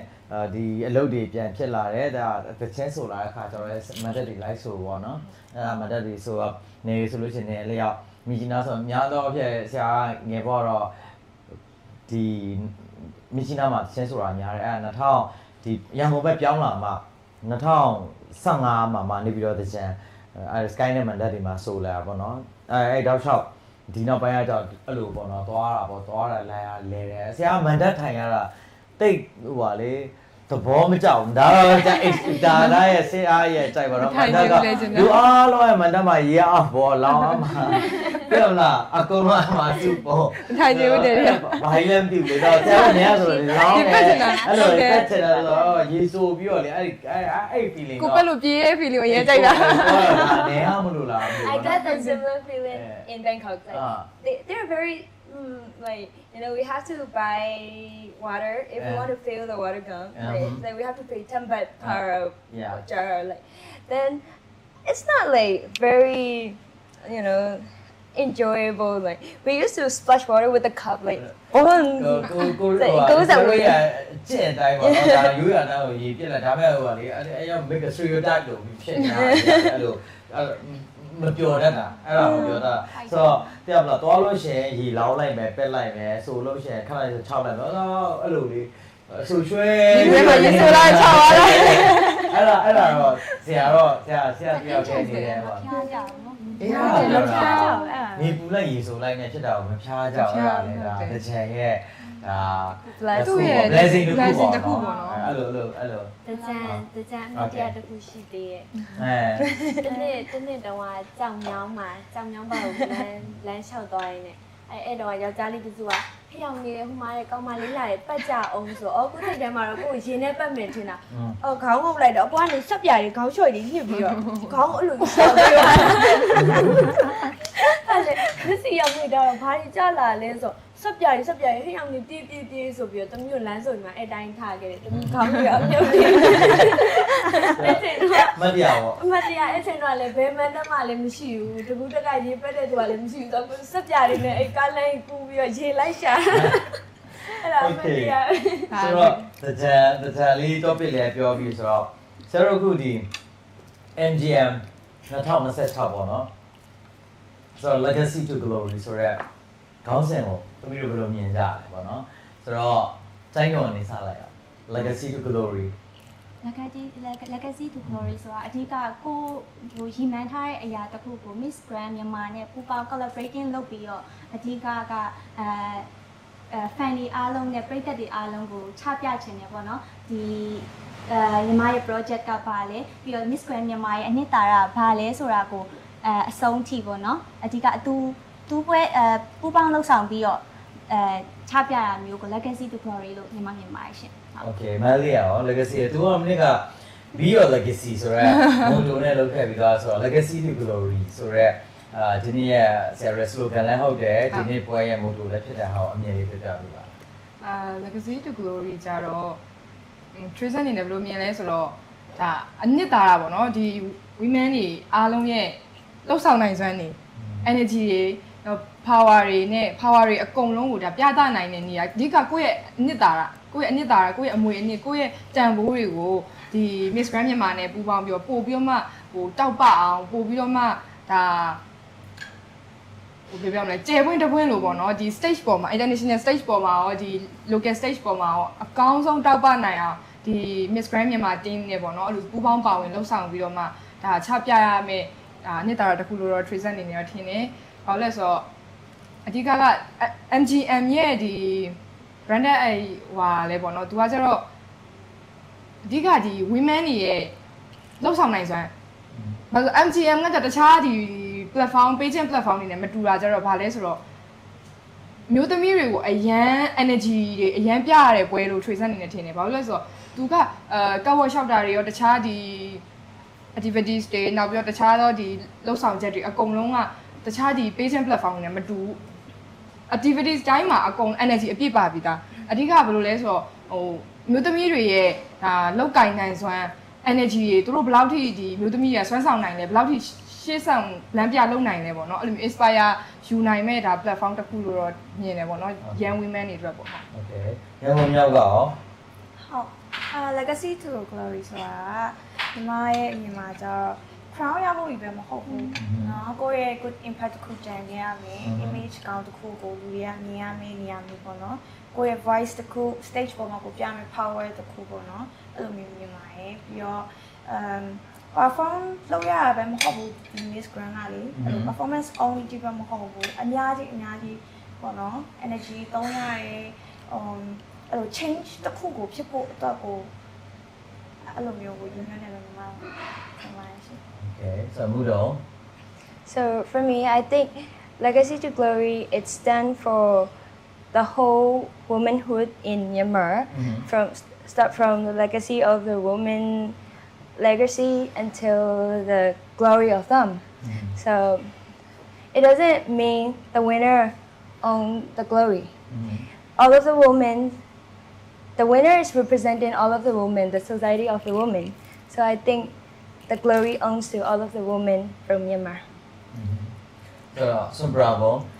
Legacy to glory ဆိုရဲဆရာရတာဒီနေ့ slogan နဲ့မို့လို့မြင်တဲ့အကြောင်းအရာတွေပြောပါဟုတ်ဂျူလီယာရဲ့အများတော့ပေါ့နော်ဒီ legacy to glory ဆိုတာကိုယ်မှရှိတဲ့ဒီ power တွေ energy တွေကိုဒီတိုင်းပဲဘယ်လိုပြောလဲရက်သွားမနေဘူးပေါ့နော်ပုံမှဘလို power ဖြောင်းလုံးမဲပြီးတော့နောက်လာမဲ့မျိုးဆက်တွေကိုလည်းဘလို့မှ sharing လုပ်မယ်ဆိုမှပေါ့နော်ပိုမှဘလို့ power လုပ်မယ်ပေါ့နော်အမျိုးလုပ်မြင်ပါတယ်ရှင် Okay တက်ချီလေညီမမြင်ရကြတော့ညီမကဒီ Miss လောကရဲ့စဝင်နေဆိုတဲ့ဒါကိုငငယ်လေးတွေကဖြစ်ချင်တယ်ကိုရဲ့အိမ်မက်ကိုဒီ Miss Grand မှာလာပြီးတော့ join တယ်နောက်ပြီးတော့ရှေ့က senior မမနေနေလေးအိမ်နဲ့ဟိုမမ JK Sophia တို့ကိုလည်းကြည့်ပြီးတော့အတူယူဖြစ်တယ်နောက်ပြီးတော့ဒီပွဲကိုလာပြီးတော့ join ရတဲ့အရည်အချက်ကလည်းကိုဖြစ်ချင်တဲ့ဆန္ဒတစ်ခုကိုလုံးချပြခွင့်ရတာဟိုပါပေါ့ ကိုအတွက်ဒီလိုမျိုး crown တွေရမှဟိုဖြစ်မှတရားဖြစ်မှဆိုပြီးတော့အဲ့လိုမျိုးရည်ရွယ်ထားမျိုးလည်းမရှိဘူးပေါ့နော်နောက်ပြီးတော့ Miss Grand ပွဲကတခြားသောပွဲတွေနဲ့မတူဘူးဒီ Miss Grand မြန်မာပဲကြည်ကြည် Miss Grand International ပဲကြည်ကြည်ပဲဘယ်ပွဲပဲကြည်ကြည် Grand ကတခြားပွဲတွေနဲ့မတူပဲနဲ့ရတာသူ့ရဲ့ရတာမျိုးစုံပေးနိုင်တယ်အဲ့တော့ entertainment power တစ်ခုလည်းရှိပြီးသားပွဲဖြစ်တယ်အားကြောင့်မလို့ဒီလိုအခုလိုမျိုးမြင်ပါတယ် Okay ဆိုတော့ entertainment ဆိုတော့ဒီဖြည့်အတွက်ကိုလည်းကျေးဇူးတင်တယ်ဆိုတော့ဆရာကတော့ဒီနေ့ကပြီးတော့ legacy ဆိုတဲ့အတိုင်းဆရာရဲ့ era ထဲမှာဆရာတို့က we give our best ဆရာတို့အကောင်းဆုံးလုပ်ခဲ့တယ်အားလုံးလည်းပြောတယ်ဆိုတော့ဒီနေ့မှာ legacy to glory ဆိုတဲ့အတိုင်းဆရာမှတ်တိုင်နေနဲ့အောင်မြင်မှုဆက်ပြီးတော့ဆက်လန်းသွားမယ်ဒီအောင်မြင်မှုနောက်နေ့ကျလို့ဆိုမို့တော့နောက်တစ်ခုပေါ့နော်ဘယ်လိုဆက်ထိန်သိမ်းသွားမလဲဘယ်လိုပိုကောင်းလို့သွားမလဲ beauty pageant မှာဆရာတို့ကဒီမြန်မာနိုင်ငံရဲ့ beauty pageant ကအမြင်တစ်မျိုးတွေလည်းရှိနေကြတယ် competitor လည်းများတယ် beauty pageant ဆိုတော့ဆရာလက်ခံတာတစ်ခုရှိရဒီ beauty queen တွေဆိုတာအရွယ်တစ်ခုမှာပဲလောက်ခွင့်ရဟုတ်တယ်မလားဆရာသမီးတို့ဒီထက်တစ်ခုတက်ပိုင်းခြားတစ်ခုတော့လာကောင်းအချိန်ကြီးတစ်ခုပြောင်းသွားခဲ့လို့တော့လာကောင်းဒါဆိုလို့ရှိရင်သမီးတို့ရွေးချယ်မဲ့လမ်းတွေကဟိုသွားပြီးဒီအရွယ်မှာဒီစိတ်ကလေးရှိတဲ့အခါမှာကောင်းမအောင်ကိုယ့်ရဲ့မကြောက်ဒီဘယ်လိုတင်ခဲ့မလဲဆိုတော့အကြောင်းအရာဖြစ်စေချင်တာဟုတ်တယ်မလားတစ်ချိန်ချိန်တော့ရင်တပီတော့အိမ်ထောင်ပြသွားတာပဲဖြစ်တခြား business ကိုပြောင်းလာကြလို့ရှင်ဘယ်လိုပြောမလဲပေါ့နော်ဆိုတော့ဒါပေမဲ့ဒီအရာတွေကနေစပြီးတော့ဒီ beauty pageant မှာနေခဲ့ပဲဒါမှမဟုတ် capacity တွေမြင့်လာမယ်ကျယ်ဝန်းလာမယ်အဲ့ကနေပြီးတော့ဒီရဲ့ background တွေနဲ့ချိတ်ဆက်ပြီးတော့ဆက်ပြီးသွားနိုင်တယ်အဲ့လိုမျိုးပေါ့နော်ဒါစကားဖြတ်ပြောရတော့ဟောတယ်ဒါအရင်နေ့ကဆိုရင် tracer ဆိုရင်ကော့တောင်းနေနဲ့ကိုစားပြပြိုင်ခဲ့တယ်တကယ်တော့အရင်နေ့ကပြိုင်တာကအဓိကဒီပွဲ experience ရှိခြင်းလို့ပေါ့နော်တကယ်လဲဒါပြိုင်ပွဲပြိုင်လိုက်တာတကယ်လဲအကျိုးရှိခဲ့ရယ် tracer အတွက်ပြောင်းလဲမှုအများကြီးဖြစ်ခဲ့ရယ်အဲ့ Miss Grand ပြိုင်ပွဲပြီးတဲ့ရပေါ့နော် tracer အခုဒီနှစ်ထပ်ပြီးတော့မှဒါပြန်ခံပတ်တဲ့အချိန်ကြားထဲမှာအချိန်ကာလအတော်တွင်းလေးမှာကို tracer အများကြီး handle လုပ်ပြီးအများကြီးပြောင်းလဲနိုင်ခဲ့အများကြီး transform လုပ်နိုင်ခဲ့ဒါတွေကဘယ်လိုလဲဆိုတော့အဓိကကတော့ဒီပွဲတစ်ပွဲပြိုင်လိုက်ရခြင်းရဲ့အကျိုးကျေးဇူးတွေပေါ့နော်လူတွေနဲ့ဘယ်လိုပေါင်းသင်းဆက်ဆံရမလဲစကားပြောတဲ့နေရာမှာဘယ်လိုမျိုးပြောဆိုဆက်ဆံရမလဲနောက်ပြီးတော့မှဒီအဓိကပညာရေးလည်းပါတယ်ပေါ့နော်ပညာရေးဒီ tracer တို့ဆိုလို့ရှိရင်ကြေးလက်ဒေတာကနေအဲ့လိုမျိုးမွေးဖွားခဲ့တဲ့ဟိုမျိုးသမီးတယောက်ဖြစ်တယ်ဆိုတော့ဒါပညာရေးပိုင်းမှာအားနည်းခဲ့တယ်ဆိုပေမဲ့ဒါဒီအစိုးရကဒါချပေးခဲ့ပညာရေးတင်ခဲ့ရတယ်အခုဆိုရင်ဒါ tracer ဆိုရင်ဒါ image second years ပေါ့နော်ဒါပေမဲ့ tracer တို့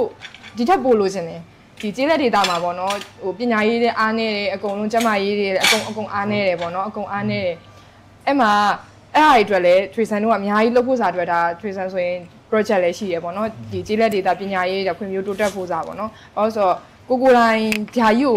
ုဒီလူတိုင်းဝိုင်းထဲမှာဝင်တဲ့အချိန်မှာပညာရေးကဘယ်လောက်ထိအရေးပါလဲဘယ်လောက်ထိဟိုလွှမ်းမိုးမှုရှိလဲပေါ့နော်ဘယ်လောက်ထိလူတွေကြားထဲမှာဟိုလူဝင်ဆန့်လဲပေါ့နော်ပညာအဲ့လိုမျိုးအဲ့ဒါဆိုတော့အဲ့ဟာကိုကောင်းကောင်းကြီးသိလိုက်တာကိုတိုင်းပေါ့နော်ကောင်းကောင်းသိလိုက်ရတဲ့အချိန်မှာဒီဟာကိုလုပ်ရမယ်ဆိုတာမျိုးဒါဆုံးဖြတ်ချက်ခိုင်မှာချခဲ့တယ်နောက်ပြီးတော့မှဒီ Miss Grand ကကြတော့ဒီ business woman mindset ပေါ့နော်သူကကြတော့ဒီbusiness woman တွေကိုဒါမွေးထုတ်ပေးတဲ့နေရာတစ်ခုလို့ tracer အနေနဲ့ထင်တယ်တကယ်လဲဒါ business တကယ် women တွေတကယ်ဟိုဘယ်လိုပြောမလဲ energy ရှိပြီးတကယ်ကိုမျိုးသမီးတွေကဒီလိုလုံနိုင်ပါတယ်ဆိုတာကိုတကယ်ကိုလေရှေ့ဆောင်လမ်းပြနေဒါ patient ဒါဒီ miss တွေရဲ့ပေါ့နော် physical beauty တွေမဟုတ်ဘူးအကုန်သူတို့ရဲ့လှုပ်ဆောင်နိုင်စွမ်းတွေလှုပ်ကင်နိုင်စွမ်းတွေဘယ်လောက်ထိစွမ်းဆောင်နိုင်လဲဘယ်လောက်ထိဥဆောင်နိုင်လဲဘယ်လောက်ထိလှိလှုပ်နိုင်လဲဆိုတာမျိုးအကုန်လုံးဒါ Miss Grand ကပေါ့နော်ဒါအများကြီး patient တစ်ခုဒီ entertainment တစ်ခုမဟုတ်ဘူးပေါ့နော်တကယ်ကိုလေးနက်တယ်နောက်ပြီးတော့မှတခြားဒီ Miss Grand မြန်မာ Miss Grand International ရဲ့ brand identity ကပါဒီ stop the wars and violence ပေါ့နော် stop the wars and violence ဆိုတော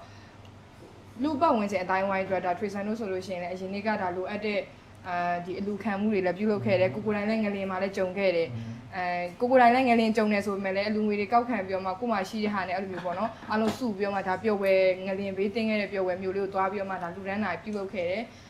entertainment တစ်ခုပဲမဟုတ်ဘူးပေါ့နော် Miss Grand ကတကယ်ကိုလူပတ်ဝင်ခြင်းအတိုင်းဝိုင်းဒီလူမှုပြဿနာတွေအတွက်တကယ်ကိုအကျိုးပြုပေးနိုင်တဲ့ဒါ patient တစ်ခု platform တစ်ခုဖြစ်တယ်လို့ tracer ကတော့မြင်တယ်မျိုးသမီးတွေကိုလည်းအရေးချင်းရှိတဲ့မျိုးသမီးတွေအများကြီးမွေးထုတ်ပေးနိုင်တဲ့ platform တစ်ခုလို့ထင်တယ်ဟုတ်ဆိုတော့ဒီလိုပါ beauty Miss Grand မှာလည်း Miss Grand မှာပဲမဟုတ်ဘူးเนาะဒါ beauty pageant တွေအားလုံးကတော့ကောင်းမွန်တဲ့ purpose တွေနဲ့လုပ်ကြတယ်အဓိကတော့ဒါခုနပြောတဲ့women empowerment တွေကိုဘယ်လိုလုပ် မြင့်တင်ပေးမလဲဆိုတဲ့အကြောင်းအရာတွေကိုမျှဝေကြတယ်ကောင်းမွန်တဲ့အရာတွေမျှဝေဖို့အတွက် platform ကြီးတစ်ခုဖြစ်တယ်။ဒါကြောင့်ဒီ debate ချက်တွေများသောအားဖြင့်ကဒီနောက်ပါတဲ့မျိုးတွေ voice တွေကိုဘယ်လိုကြားအောင်လုပ်မလဲမြင်အောင်လုပ်မလဲတဲ့မှာဘယ်လိုပြောကြမလဲဆိုတဲ့ဟာကို role model တယောက်အဖြစ်အောင်မြင့်တင်ပေးတဲ့ဒါ platform တစ်ခုလည်းဖြစ်တယ်ဆိုတော့ဒါကိုဆရာတို့ကဒါကိုခုနပြောလို့ပဲတခြားနေရာမှာမတုံးမဲ့တကယ်ကိုခုနပြောတဲ့အကျိုးရှိတဲ့အရာတွေမှာတကယ်ခုနဆရာဆိုခုနသမီးတို့နဲ့ briefing လုပ်တဲ့အခါမှာအမြဲတမ်းလူတယောက်ရဲ့လုံခြုံမှုကဘယ်ကနေလာလဲဆိုတဲ့အခါမှာစိတ်ပိုင်းဆိုင်ရာလုံခြုံမှုရှိရပါဖြစ်တာကိုကကြားမှာဖို့အတွက်လည်းရေးကြည့်တယ်ဟုတ်တယ်မလားနောက်ပြီးဆိုကိုဘေးနောက်မှာမသူချစ်တဲ့သူတွေရှိဖို့မြစ်တိုင်နဲ့ဝင်ရဖို့ရေးကြည့်တယ်တော့နောက်ပြီး food security စားတော့လုံခြုံမှုကိုအမြဲတမ်းပြောရှင်ကြားမှာဆိုတာနေထိုင်ဖို့အတွက်မင်းပါစားလိုက်တယ်ဆိုကိုပါစားလိုက်တယ်ကိုပါတောက်လိုက်တယ်ဆိုပေါ်မှာမူတည်တယ်ဆိုတော့ဒီ ER တွေကိုကိုရီးယားဒီ platform ကနေအသုံးချပြီးတော့ဒါကိုယ့်ရဲ့ဒါ lesson ထားသွားမယ့်အရာတွေတော့ကိုအားတော့တင်သွားလိုက်တာ lesson ထားသွားမယ့်အရာတွေကိုဒါ voice တစ်ခုအနေနဲ့အသုံးပြုပြီးတော့ကိုသမီးဆိုလို့ရှိရင်ဆရာတို့လည်းတူပဲလေဒါဟုတ်တယ်မလားဒါဆိုနေရဆိုလို့ရှိရင်အခုဒီနောက်ပိုင်းမှာဒါနဲ့ကိုယ်ပိုင်ချောင်းတွေပေါ်လာခဲ့တယ်ဒါအရင်တော့ဆရာတို့မျိုးလို့ဆိုလို့ရှိရင်ဒါပြန်ဝင်ထမ်းမယ်ဒါပေမဲ့ဒါခုနကပိုကောင်းတဲ့ပြန်စနစ်တွေညံလာတဲ့အခါကျလို့ရှိရင်ဒါဖြည်းဖြည်းချင်းကောင်းမွန်တဲ့လူပေါင်းတိုင်ဝမ်တစ်ခုဖန်တီးလို့ရလာနိုင်တယ်အဲ့ဒါလေးတစ်ခုအဲ့ဒါတော့ဒါကို Miss Grandma မဟုတ်ဘူးပဲ beauty pageant ဆိုတော့ဒါလေးကိုတုံးပြီးတော့ကိုကကြိုးရှိအသုံးချစီခြင်းပဲပေါ့နော် Okay ဆိုတော့အခု soup လဲရောက်လာပြီဆိုတော့ soup လဲတောက်ရင်းနဲ့ပေါ့နော်အစားတောက်လေးအကြောင်းလဲနည်းနည်းလေးပေါ့ favorite food တွေကြအောင် favorite food တွေထဲမှာဘာကြိုက်လဲဒါကြည့်လိုက် မာလာရှန်ကို Okay တိုက်တော့ညီမ fast food စားဖြစ်တယ်ဒါပေမဲ့ဟိုကြိုက်တာကကျတော့အမေကရှမ်းတရုတ်ဆိုတော့အဓိကအိမ်မှာပေါ့နော် traditional food တွေအမြဲလုပ်ကြွေးရရှမ်းခေါက်ဆွဲတုပ်ပူးနေဒါအဲ့လိုမျိုးလုပ်ကြွေးရမနက်စာရီလည်းအမြဲတမ်းအမေလုပ်ကြွေးရဟာကြီးစားဖြစ်တယ်အဲ့တော့အကြိုက်ဆုံးစားကြိုက်ဆုံးရှမ်းခေါက်ဆွဲဖြစ်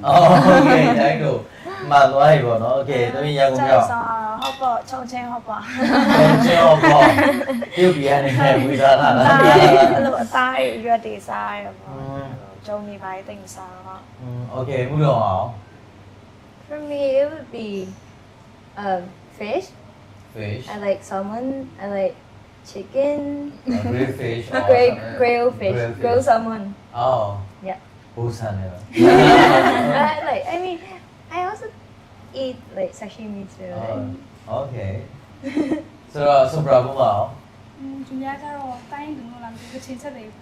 ပို့ကြိုက်တယ် ချင်းစားတော့ပို့ကြိုက်ချင်းချက်တွေပြီးတော့စားဖြေပေါ့နော်ချင်းစားတယ်စားဖြေအမှန်တော့လားဒီချင်းစားဖြေဆိုတာလေမိနစ်က topic ထဲမှာလည်းပါတယ်တော်မိနစ်က topic ထဲမှာပါစားဖြေဆိုတာကအမှန်တိုင်းပြောလို့ရှိရင်ဒါတရုတ်ပြည်ဘက်ကတို့ရေနောက်ပြီးခုနပြောတဲ့တရုတ်ပြည်နဲ့ရှမ်းပြည်နယ်စားဘက်ကဒါဟိုတက်လာခဲ့ဒါအစားတော့တစ်ခုပဲဒါကချင်အစားတော့မဟုတ်ဘူးဟိုကိုယ်စီမှာဒါတောင်ကချင်တွေကကျတော့ပြောရမယ်ဆိုတောင်ပေါ်နေဆက်လာတဲ့ခါကျတော့ခုနစီမပါတဲ့စီပါကြောင်းမြင်နော်မိနစ်ကလည်းအဲ့ဒါပြောရအဲ့လိုမျိုးပေါ့နော်ဒါရွက်တွေစားကြရများတယ်နောက်တစ်ခုကအဲ့လိုဆန်းပြားတွေမစားတတ်ကြဘူးချင်နေကခုနပြောလို့အကုန်လုံးပြက်ထက်ထောင်းထက်ပြီးတော့ချက်လိုက်တယ်စီလည်းမပေါရေးနဲ့ပြီးချက်နောက်ပြီးလို့ကြောက်စင်းပကံနဲ့ကြောက်စင်းဖက်နဲ့စားကြတယ်ပေါ့နော်ဆိုအဲ့လိုပဲရှားပေါ့နော်ရေလုံပြုတ်တွေအဲ့လိုအထောင်းအဲ့လိုအထောင်းတို့အပြုတ်တို့ချက်တို့ပဲအဲ့လိုစားကြတာပေါ့နော်အဲ့ဒါဆိုတော့ဟိုသမီးရောနားနေရောသမီးကကြတော့အသီးတွေအရင်ကြိုက်တယ်အိမ်မှာဆိုလို့ရှိရင်အသီးနှံတွေတော်တော်စားပြစ်တယ်ပေါ့နော်အသားငါးကတော့တိတ်မစားပြစ်ဘူးဒါပေမဲ့စက်သားကတော့အသားငါးတွေမှာဆိုစက်သားတစ်မျိုးပဲကောင်းကောင်းမွန်မွန်စားရပါတော့တခြားဒီသားတွေဆိုလို့ရှိရင်မဲသားဆိုလို့ရှိရင်မစားဘူးလူထားရပါတော့အဲ့ဒါဆိုအသီးနှံတွေကြိုက်တယ်နောက်ပြီးတော့ Thai food ကြိုက်တယ်โอเคတင်မော်ဒီလာလို့အဲ့လိုမျိုးချစ်ဆက်ဆက်တွေကြိုက်တယ်အဲ့ဒါတော့ဆရာလည်းကြိုက်တယ်ဆိုတော့ဆရာတော့ဘာကြိုက်လဲလို့ပြီးလဲလို့ရှိရင်အဲ့လိုဘာကြိုက်လဲခုနပြောတဲ့ကို genetic အရာအဲ့လို soup တွေကြောက်လို့ရှိရင်အဲ့လိုအရေးကြီးပေါ့နော်ဒါပေမဲ့ဆရာတော့ဒါမိနစ်ကလည်းဒီ topic ပြောဘူးတဲ့ဘာလဲဆိုတော့ဟိုတိုင်းရင်းသားဟိုတောင်ပေါ်သားဖြစ်ပေမဲ့ဗမော်သားကိုဆရာဒါပေမဲ့ဖြစ်လဲခုနစီပြဲနေတယ်စားတယ်မပြီးကြိုလည်းအရန်ကြိုက်တယ်မပြီးတော့လည်းစားတယ်အဲ့ဆိုပဲဟင်းတို့နောက်လို့ရှိရင်ဟင်းကားပေါ့နော်ဘူဒီဟင်းကားတို့တွေနဲ့ထောင်ထက်တွေအဲ့လိုစားရတာတွေကြိုက်တယ်တုတ်တက်တွေစားရကြိုက်တယ်ပေါ့နော်ဆိုတော့ဆရာပဲတော့ခုနပြောတယ်ဆရာအမေကကျတော့ပြန်ဝင်လာဆိုနေဘောင်းစုံနေခဲ့ရတယ်ဆိုတော့စားတော့ဒီ food culture ကလေပြောလို့ဆိုလို့ရှိရင်အသိမရှိဘူးအဲ့လိုဘယ်ရောက်လို့စားတော့က adventure လုပ်ရတယ်ကြိုက်တယ်ဘယ်နိုင်ငံတော့သွားတဲ့ခါမှာသူများကငါဒါမစားတတ်ဘူးဆိုတာမရှိဘူးဆရာကမရှောင်ဘူးဆရာစားလိုက်တယ် နေရာဆုံးမှာနေခဲ့ဘူးတော့ဟုတ်တယ်အဲ့ဆိုသွားတဲ့ခါမှာစားလိုက်တယ်သူများမစားတတ်ဘူးကိုက once in a lifetime ပေါ့နော်ဒါကိုရောက်တဲ့ခါမှာကိုစားလိုက်တယ်နောက်တက်လုံးစားချင်မှလည်းစားမယ်ဆိုတော့ adventure လုပ်ရတာတော့ကြိုက်တယ်ပေါ့နော်ဆိုတော့အဲ့ဒါလေးအစားတောက်မှာတော့အခုဒီနေ့ကတော့dinner ဆိုတဲ့အတိုင်းမိနစ်ကပြောပြအောင်မယ်ဒါ live ကိုကြည့်နေတယ်မိနစ်ကဆိုလို့ရှိရင်ဒါ table attic ရတော့လည်းကောမိနစ်ကတော့ဆရာတို့လည်းဒါပြောဆို fine dining လုပ်ကြတာပဲဟိုမှာ starter လုပ်တယ်ပြီးလို့ရှိရင် soup တောက်မယ်ပြီးလို့ရှိရင် main course လာမယ်ပေါ့နော်ဆိုတော့ပြောဆိုစကားပြောရင်းနဲ့ကိုမျောပါပြီးသူမှမချပြီးဒါပေမဲ့အဲ့ဒါဒီနေ့တော့မြန်ချခိုင်းနေတော့စိတ်ချစားမယ်စားရင်တော့စားကြမယ်ဆိုအဲ့ဒါလေးလဲဆိုတော့ဘယ်လိုပြောမလဲသမီးရောပြောပြီးတော့ရင်တော့ပြောပြီးတော့ပြီဆိုတော့အစားအသောက်တွေထဲမှာဆရာတို့အစားအသောက်ကတော့မရွေးဘူးစားရကြိုက်တယ်တကယ်ချင်းတွေပါနေတယ်လို့စောက်လေရတဲ့နေရာโอเคဆိုတော့နေရာပေါ့အစားအသောက်ရင်အခုပြောရင်တန်းတန်းနဲ့ဆိုတော့စားတော့ကိစ္စနေရာတွေကိစ္စဆိုတော့ဘယ်နေရာကြိုက်ဆိုတော့မြန်မာနိုင်ငံမှာsteak မျိုးတွေဒီမျိုးတွေထဲမှာပေါ့တောင်ကြီးဖြစ်မယ်နဲ့တွေ့တောင်ကြီးတူပြီးတာနော်အေးလို့အေးရရာဒီဥတူရှိတဲ့နေရာတွေကိုကြိုက်သမီးကတောင်ကြီးသူလားတောင်ကြီးသူမဟုတ်အမေကတော့တိုင်းတုံတို့ဒီရှမ်းပြည်ရှမ်း stage ကပြီးတော့ရန်ကုန်မှာအဖေနဲ့လက်ထပ်ပြီးတော့ရန်ကုန်ရောက်လာโอเคသမီးကရန်ကုန်မှာပဲမွေးရတာချီလေးကရောတာချီလေးကအဲ့လိုမြင်းနီဒေတာလေးတွေကိုကြိုက်တယ်မြင်းနီဒေတာဆိုတာတာချီလေးတွေပြောလို့မရဘူးတောင်ကြီးတို့ဟုတ်တယ်တောင်ကြီးတို့တာချီလေးသွားလို့ရှိရင်လေအဲ့လိုကားနဲ့သွားရင်လမ်းမှာဖြတ်ရတဲ့ရွာလေးရှိရလေအဲ့မှာခေါင်းမှာပူပါခေါင်းမောင်းလေးနဲ့အဲ့လိုမြင်းနီလန်းလေးတွေအရင်ဟုတ်တယ်အဲ့လိုမျိုးအဲ့လိုတိုင်းသားတွေကိုချစ်တယ်အဲ့လိုအဲ့ဘက်မှာနေခြင်းနဲ့ငငယ်လေးတဲ့ကငါကြီးလာရင်ဘာဖြစ်ချင်လဲဘယ်နေရာမှာနေခြင်းလဲဆိုအဲ့လိုမျိုးတောင်ပေါ်ဒေသလေးမှာအသီးလေးတွေအပင်လေးစိုက်ပြီးတော့ကိုပိုင်ချမ်းလေးနဲ့ဟိုတချင်းလေးရလို့လေအဲ့လိုနေခြင်းတာအဲ့ဆန္ဒပဲတာချီလေးရဆန္ဒပဲဘူးလို့ဟော For me it would be beach beach I like every beach go for real I like Napoli first of all then I like Huizang more than Changda okay Napoli ဆိုမှဆရာတို့ကြတော့ဒါတောင်မော်သားဆိုပင်လယ်မြင်လို့ရှင်သိရမလားတကယ်ကိုသူထူးဆန်းနေပျော်နေရပါတော့ဆိုတော့နောက်တစ်ခုကဆရာတို့လည်းပဲလို့ပင်လယ်ကြိုက်ရဆိုကြိုက်ရမယ်ဆိုဆရာတို့ဒီthe chance ဆိုတဲ့သူက lunch အတွက်ပေါ့နော်ဒီအဆုပ်အတွက်ကတော့စားပါတယ်လေးရှူပေးရတာပေါ့နော်ဆိုလို့ချင်းပိုကောင်းတယ်ဆိုတာတွေကပင်လယ်ထဲမှာငပလီဘူးရောက်ဘူးလားငပလီရောက်ဘူးလားရောက်ဘူးလားအများဆောင်တော့ရောက်ဘူးပဲဝယ်ဆောင်တော့ရောက်ဘူးငပလီကလည်းပဲဆရာတော့ဟိုဟာ2ခေါက်လား3ခေါက်2ခေါက်လားမသိရောက်ဘူးလေဆိုတော့ဆရာတို့ငယ်တော့ဆိုဒါဝယ်ဆောင်တော့ချောင်းတာတော့ကတော့နီးတယ်ပေါ့နော်နီးတယ်ဆိုတော့တယ်ဒါပေမဲ့ငပလီရောက်တဲ့အခါမှာငါတို့မြန်မာပြည်ကတော်တော်လှပါလားတော့ Long Beach လေးတဲ့ငါပလီကတော်တော်ဟိုပြောဆို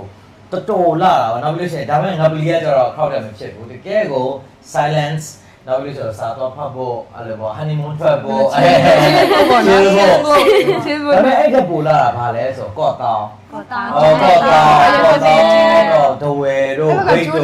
ကျုံးနေအများလာကသူများနိုင်ငံကိုဒါပြောတာတော့မဟုတ်ဘူးကိုယ်နိုင်ငံရဲ့ဒီကော့တောင်းရဲ့တဲ့ဟိုဟာဗလေညောင်ကြီးကျွန်းလို့ဆိုတမီးတို့သွားလေတဲ့နေရာကြောက်ဘူးတဲ့နေရာအင်မတန်မှလှပပြီးတော့တန့်ရှင်းတဲ့တဲဆိုဖြူပြီးတော့လေအရန်ကိုဟိုဟာဖြစ်တယ်ပေါ့နော်ဆိုတော့ဒါလေးဘယ်လိုပြောမလဲဒီသွားတဲ့ဒီကန်းချီပေါ့ဒါကိုယ်နဲ့တော့ကဲဆိုပရာမိုကတော့သူပူတာဦးနဲ့ကြီးဆိုတော့တိုက်တယ်ပြောအေးနေရာပဲပိုကြိုက်တယ်ပေါ့တာအိုတို့ရောက်တော့မြောက်ဘူးဒါပေမဲ့ရဲနေရာပဲကြိုက်တယ်ဟုတ်ဆိုပရာမိုနဲ့ပူတာဘယ်နဲ့နိုင်မှမမဟုတ်တော့မြကျနာသူဟုတ်တယ်နော်မြကျနာသူဆိုပရာမိုနဲ့သူတို့ဒါဟိုပြောဆို map ပြောမယ်ဆိုပရာမိုနဲ့ပူတာကိုဆိုလို့ရှိရင်မောင်းလိုက်လို့ရှိရင်တနင်္လာခွဲလာ2နာရီလောက်ဆိုတော့ရောက်သွား2နာရီတော့မကောက်ထင်တယ်2နာရီနီးပါးလောက်ဆိုတော့ရောက်သွားအဲ့လိုဆိုရောက်သွားအဲ့ဒါမှပြောစရာကောင်းတယ်ပေါ့နော် I think she's having a hard time dealing with the heat with like in Yangon. Right? It's very hot. Yeah, it's very hard in Yangon. It's different. So ဒီမှာ with the shop လည်းဖြစ်တယ် ဒီနေရတယ်နော်နေရတယ် with the shop ဒါပေမဲ့မထင်ပါနဲ့မြကြီးနားကလည်းတော်တော်ပူတာတော်သလင်းလားဟိုမဟုတ်ခုနက August 2ပါဘောနော်ဒါတည်းမကျွတ်ခင်အထိကတော်တော်ပူတာJune July လောက်ကနေစပူပြီးဆိုလို့ရှိရင်ပစွန်းသေးတာမဟုတ်တော့ဘူးပုံမှန်အားရအကုန်သေးရဘာလို့လဲဆိုတော့တော်တော်ပြင်းတယ်ပေါ့နော်မြကြီးနားနဲ့ဒါသူများတွေ့လို့ရှားကျန်းဆိုအေးတယ်ပေါ့ဒါပေမဲ့အဲ့ချိန်လာခဲ့ကြည့်ပါရမိုးနဲ့ဆောက်တော့ဘူးဟုတ်ကဲ့အဲ့လိုပေါ့နော်ဆိုတော့မန်လေးကဘယ်မျိုးတွေကြိုက်တာ မန္တလေးကကြတော့ဒီတောင်ငန်းတို့ရေတံခွန်တို့အဲ့လိုမျိုးရှိတဲ့နေရာကြီးကြိုက်တာကိုယ်တိုင်အဲ့လိုမျိုးသွားတဲ့နေရာအဓိကအဲ့လိုခရီးထွက်ရတာမျိုးကြိုက်တယ်ခရီးထွက်ပြီးတောင်တက်ရတာမျိုးနောက်အဲ့တောင်တက်ပြီဆိုရင်ရေတံခွန်တွေ့ရင်အရင်အဲ့ရေကိုအရင်ကြိုက်တာဒီမှာတက်တော့နော်โอเคဆရာတော်ခုနပြောနေရာဒေသအတိုင်းကိုကြိုက်တယ်သွားတာပြောတယ်ဒါပေမဲ့ခုနပြောကိုလည်းလူပဲဆိုတော့လေနော်အရင်ဆက်သွယ်မှုတွေပါနေနည်းနည်းဟိုဖြစ်တဲ့အခုလောလောဆယ်အထိပေါ့နော်ဒါဆက်သွယ်ရေးတဲ့လမ်းပိုင်းနည်းနည်းရှုပ်ချက်ခက်တဲ့နေရာနည်းနည်းအဆင်မပြေနေရဆိုတော့နည်းနည်း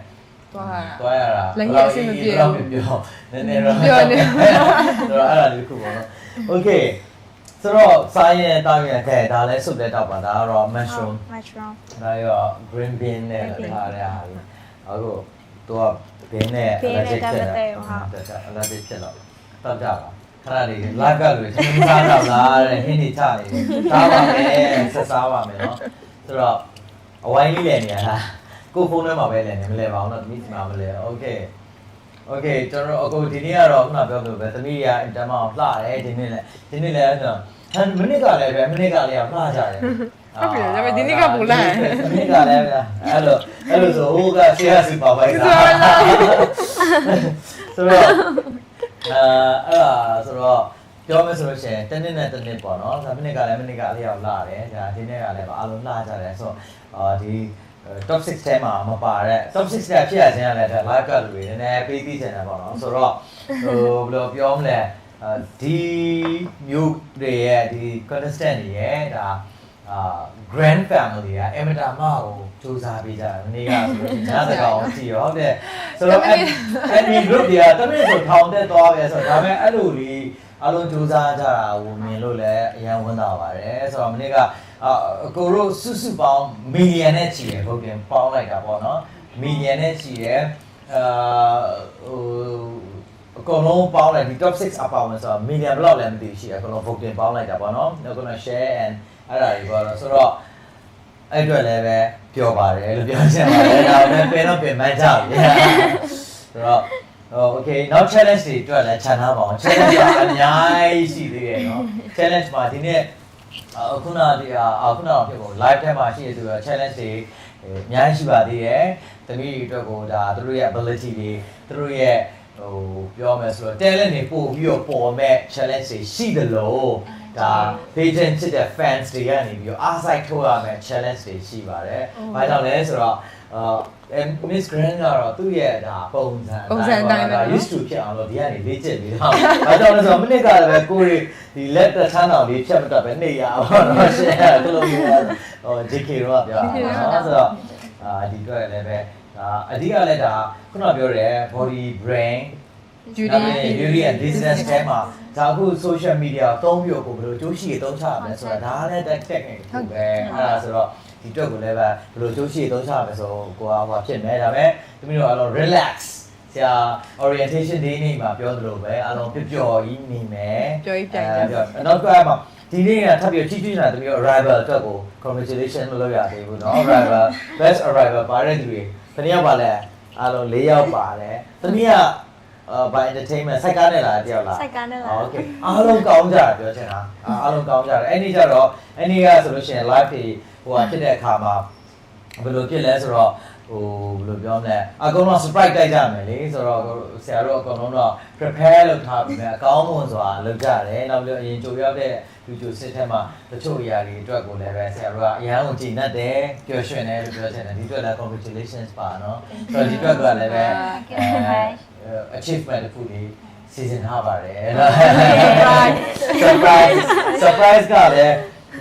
ဗာလဲဆိုတော့အများကြီးရှိပါသေးတယ်လို့ကျွန်တော် okay ဆိုတော့ okay စားရင်းနဲ့ပေါ့နော်ကို main course လည်းလာမယ်ဆိုတော့ဆရာတို့ကမိနစ်ကကလေးညီရွယ်ထားတဲ့ campaign တစ်ခုရှိတယ်အများအားပြောသလိုပဲ beauty patient ကိုဟိုဖြစ်တဲ့အခါမှာဘယ်လိုပြောမလဲခုနပြောလိုက်သလိုပဲ beauty patient က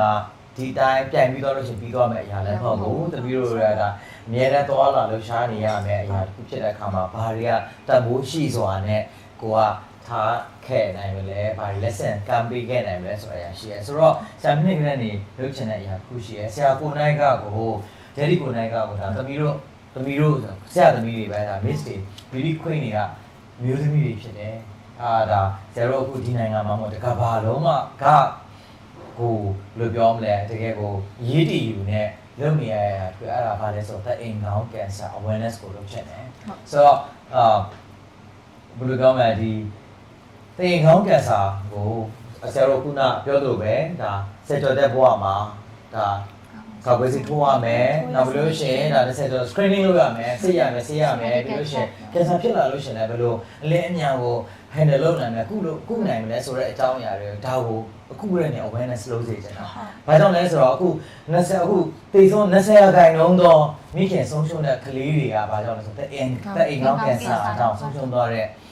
အမိမဲ့သားသမီးတွေဖြစ်နေကြတာ။ဆိုတော့ဒါကြီးကပေါ့လို့မရဘူးเนาะ cancer ဖြစ်တဲ့အထက်မှာဒါ9ရာခိုင်နှုန်း8ရာခိုင်နှုန်းလောက်ကမျိုးသမီးဆိုင်တဲ့ cancer တွေမှာဒါအိမ်ကောင်း cancer ဖြစ်နေတယ်။ဆိုတော့အများဆုံးဖြစ်နေတာပေါ့နော်ဆိုတော့ဒီအတွက်ကို awareness တွေများများလုပ်ရမယ်ဆိုတော့မူးလုံးနေနဲ့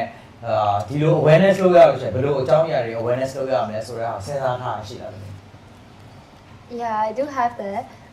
But for that topic, can I speak in Burmese? So I want all of the women to understand. So,မြန်မာနိုင်ငံမှာကျတော့အဲ့လိုလူတွေကအား judge လုပ်တယ် narrow minded ဖြစ်ကြရပါတော့အဲ့ဟာကိုဟန်တီအနေနဲ့မကြိုက်ဘူးဒါပေမဲ့အဲ့လိုမျိုးသမီးတွေကသူတို့တိုင်ကောင်းကင်ဆာဖြစ်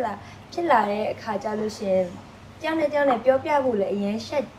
ကြရပေါ့နော် OG ရှိသွားရမှာတော့ရှက်ကြရအဲ့ဟာအစိုးဆုံးချက်ပဲဘာလို့လဲဆိုတော့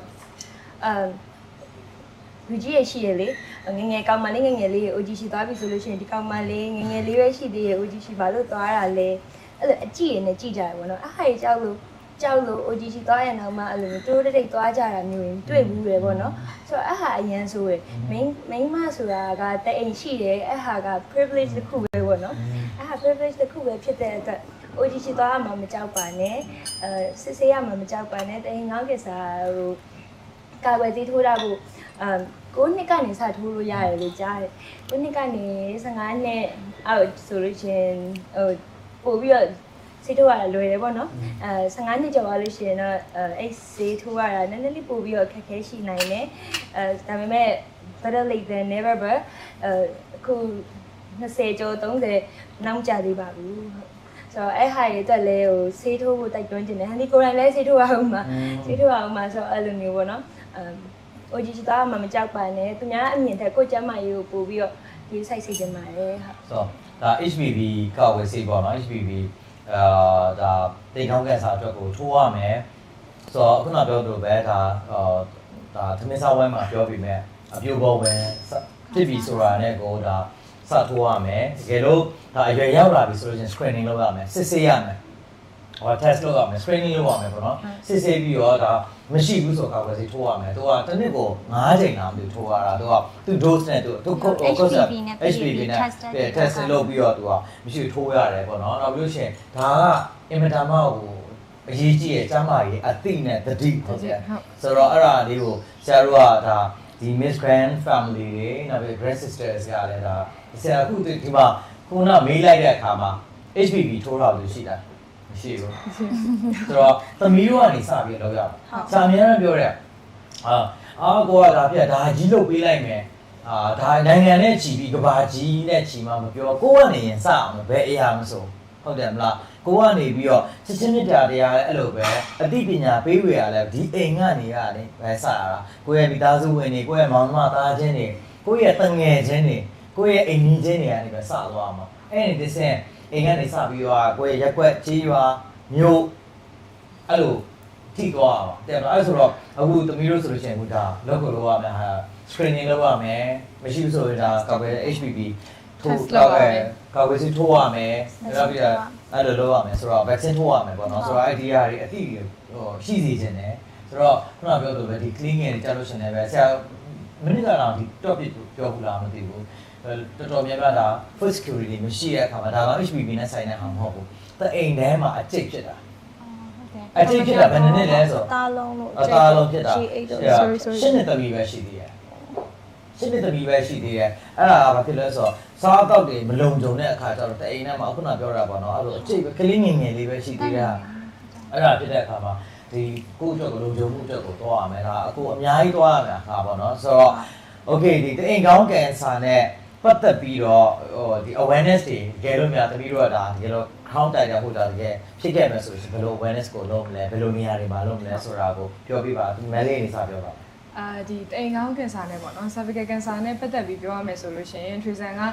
Tracer 10 ရန်ပြီးခါစားအချိန်တုန်းကဒီကြီးလက်ရွာမာနေတော့ပေါ့နော်ဒီကြီးလက်ကျန်းမာရေးဌာနမှာ volunteer တယောက်အနေနဲ့ပါဝင်ခဲ့ဘူးတယ်အဲ့ဒီတွေ့ကြုံရပြောမယ်ဆိုလို့ရှိရင်ဒီ cervical cancer ဆိုလို့ရှိရင်ကမ္ဘာတဝန်းမှာရှိတဲ့မျိုးသမီးတွေမှာအဖြစ်များဆုံးသောကင်ဆာတွေကတစ်ခုဖြစ်တယ်ဒါပေမဲ့ तू ကကြိုတင်တည်ပြီးတော့မှကြိုတင်ကာကွယ်ပြီးတော့မှကုသမှုခံယူမယ်ဆိုလို့ရှိရင် 100% ပျောက်ကင်းနိုင်တဲ့ကင်ဆာမျိုးစားတွေမှာလည်း तू ကပါတယ်အဲ့ဒီအတွက်အရင်ကြီးစိုးရင်စရာတော့မလိုဘူးဒါပေမဲ့ဒီ Tracer တို့မျိုးသမီးတွေကခုနကဘူးတော့ပြောသလိုပေါ့နော်9နှစ်ကနေ14နှစ်အတွင်းမှာစပြီးတော့မှထိုးနှံလို့ရတယ်တကယ်ဒီလူကြီးသူမတွေကလည်းပေါ့နော်ကလေးတွေကိုဒီမျိုးသမီးငယ်လေးတွေကိုငယ်လေးတွေကဒါထိုးနှံပေးဖို့စာအတွက်ဒါတိုက်တွန်းပေးဖို့ဒါတကယ်လိုအပ်တယ်တကယ်လည်းမျိုးသမီးတွေအတွက်အရွယ်ရောက်လာပြီဆိုရင်ဒီတအိမ်ငောင်းကင်ဆာကဖြစ်နိုင်စေအများများတယ်ဘာလို့ဆိုတော့အိမ်တော်ပြတဲ့ဟာမျိုးဒါရတယ်ပြောလို့ရတယ်ဒါသမီးဒါဒီတားဆက်ချားစီအဲ့လိုမျိုးအရင်ကြီးဆယ်စုနှစ်တစ်ခုမကတောက်သုံးထားတဲ့မျိုးသမီးတွေဆိုလို့ရှိရင်ဒီယောဂဖြစ်နိုင်ဖို့အရန်ရာခိုင်နှုန်းများတယ်နောက်ပြီးတော့မှကတော့နော်ဒီ sex partner အရန်များတဲ့အမျိုးသမီးတွေနောက်ပြီးစိတ်လေးတောက်တဲ့အမျိုးသမီးတွေတခြားသောဒီကိုခံအားကြစင်းနဲ့ကိုခံအားနည်းတဲ့မျိုးသမီးတွေဆိုလည်းဒီယောဂဖြစ်နိုင်တယ်ဒီကိုခံအားနည်းပြီးအဓိကကဘာလဲဆိုတော့တတိဝလန်နေအသီးနှံနေအစားနည်းတဲ့မျိုးသမီးတွေပေါ့နော်အဲ့လိုမှဆိုလို့ရှိရင်ဒီ HPV က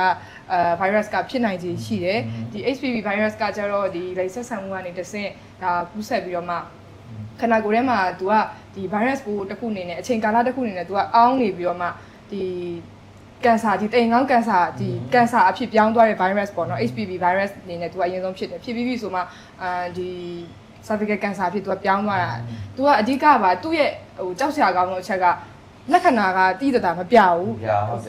်ပထမဦးဆုံး तू စောပိုင်းမှာကနဦးမှာ तू လက္ခဏာမပြဘူးဒါပေမဲ့တကယ်လက္ခဏာပြပြီဆိုလို့ရှိရင်တော့တကယ်စိုးရင်ရပြီအဲ့ဒီအတွက်ဒါဆရာဝန်နဲ့တေချာသွားပြီးတိုင်ပင်ပြီးကုသမှုတွေကခံယူတင်တယ်နောက်ပြီးမှဒီ screening လုပ်တင်တယ်ဒီ DNA စစ်တင်တယ်ပေါ့နော်ဒီဟိုပါ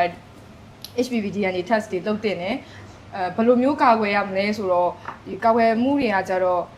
ဟိုအရင်ကြီးဆိုးသွားပြီဆိုလို့ရှိရင်တော့ဟိုကုသမှုပေါ့နော်ကုသမှုဒီ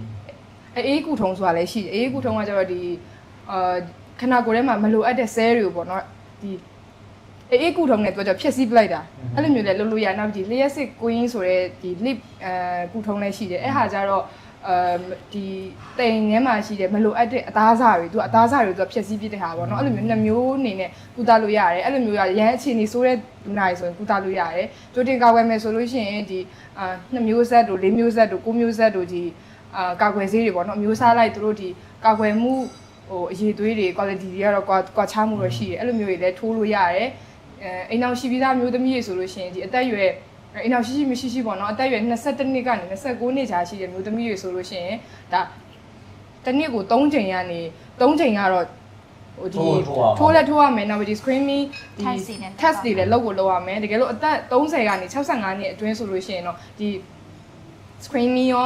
ာဒီထိုးဆေးတွေရောအကုန်ဒီ HPV test ရယ်နောက်ပြီးတော့မှဒီတခြားသောဒီအကုန်လုံးပေါ့ねကုသမှုတွေအကုန်လုံးဒီ30ရာနေ65ရွယ်မျိုးသမီးတွေဆိုလို့ရှိရင်တော့အကုန်လုံးကုသမှုခံယူတင်တယ်အဲ့ဒါမှဒီယောဂအရှင်းပြောက်ကင်းနိုင်တဲ့ယောဂဖြစ်တယ်ပေါ့နော်တိတိကျကျကုသမှုခံယူတင်တယ်အရင်လဲယူဆိုင်တင်တယ်အဓိကဘာလဲဆိုတော့သူ့ရဲ့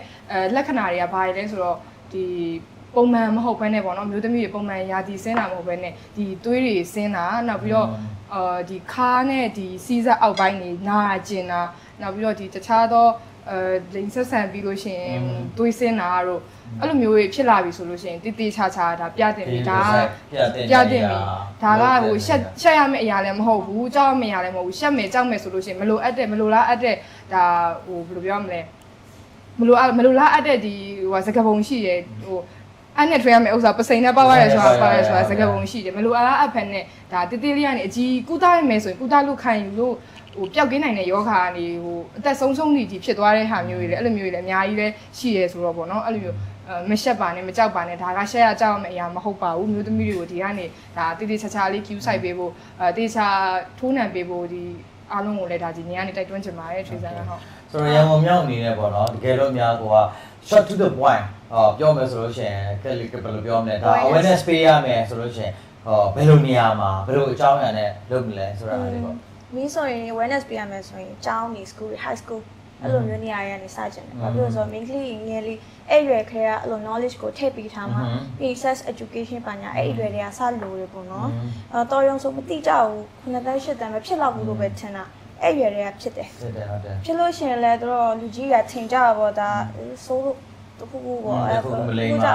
မ္မာလို့ဖြစ်တယ်မဟုတ်ဘူးသူက main ကအရန် view ဆိုင်ရတဲ့လူညံ့တဲ့အစိတ်ပိုင်းဖြစ်တယ်သူကအဲ့လို period ဖြစ်တဲ့အချိန်တိုင်း pad တွေအဲ့လို tampons တွေအဲ့လိုကနေတဆင့်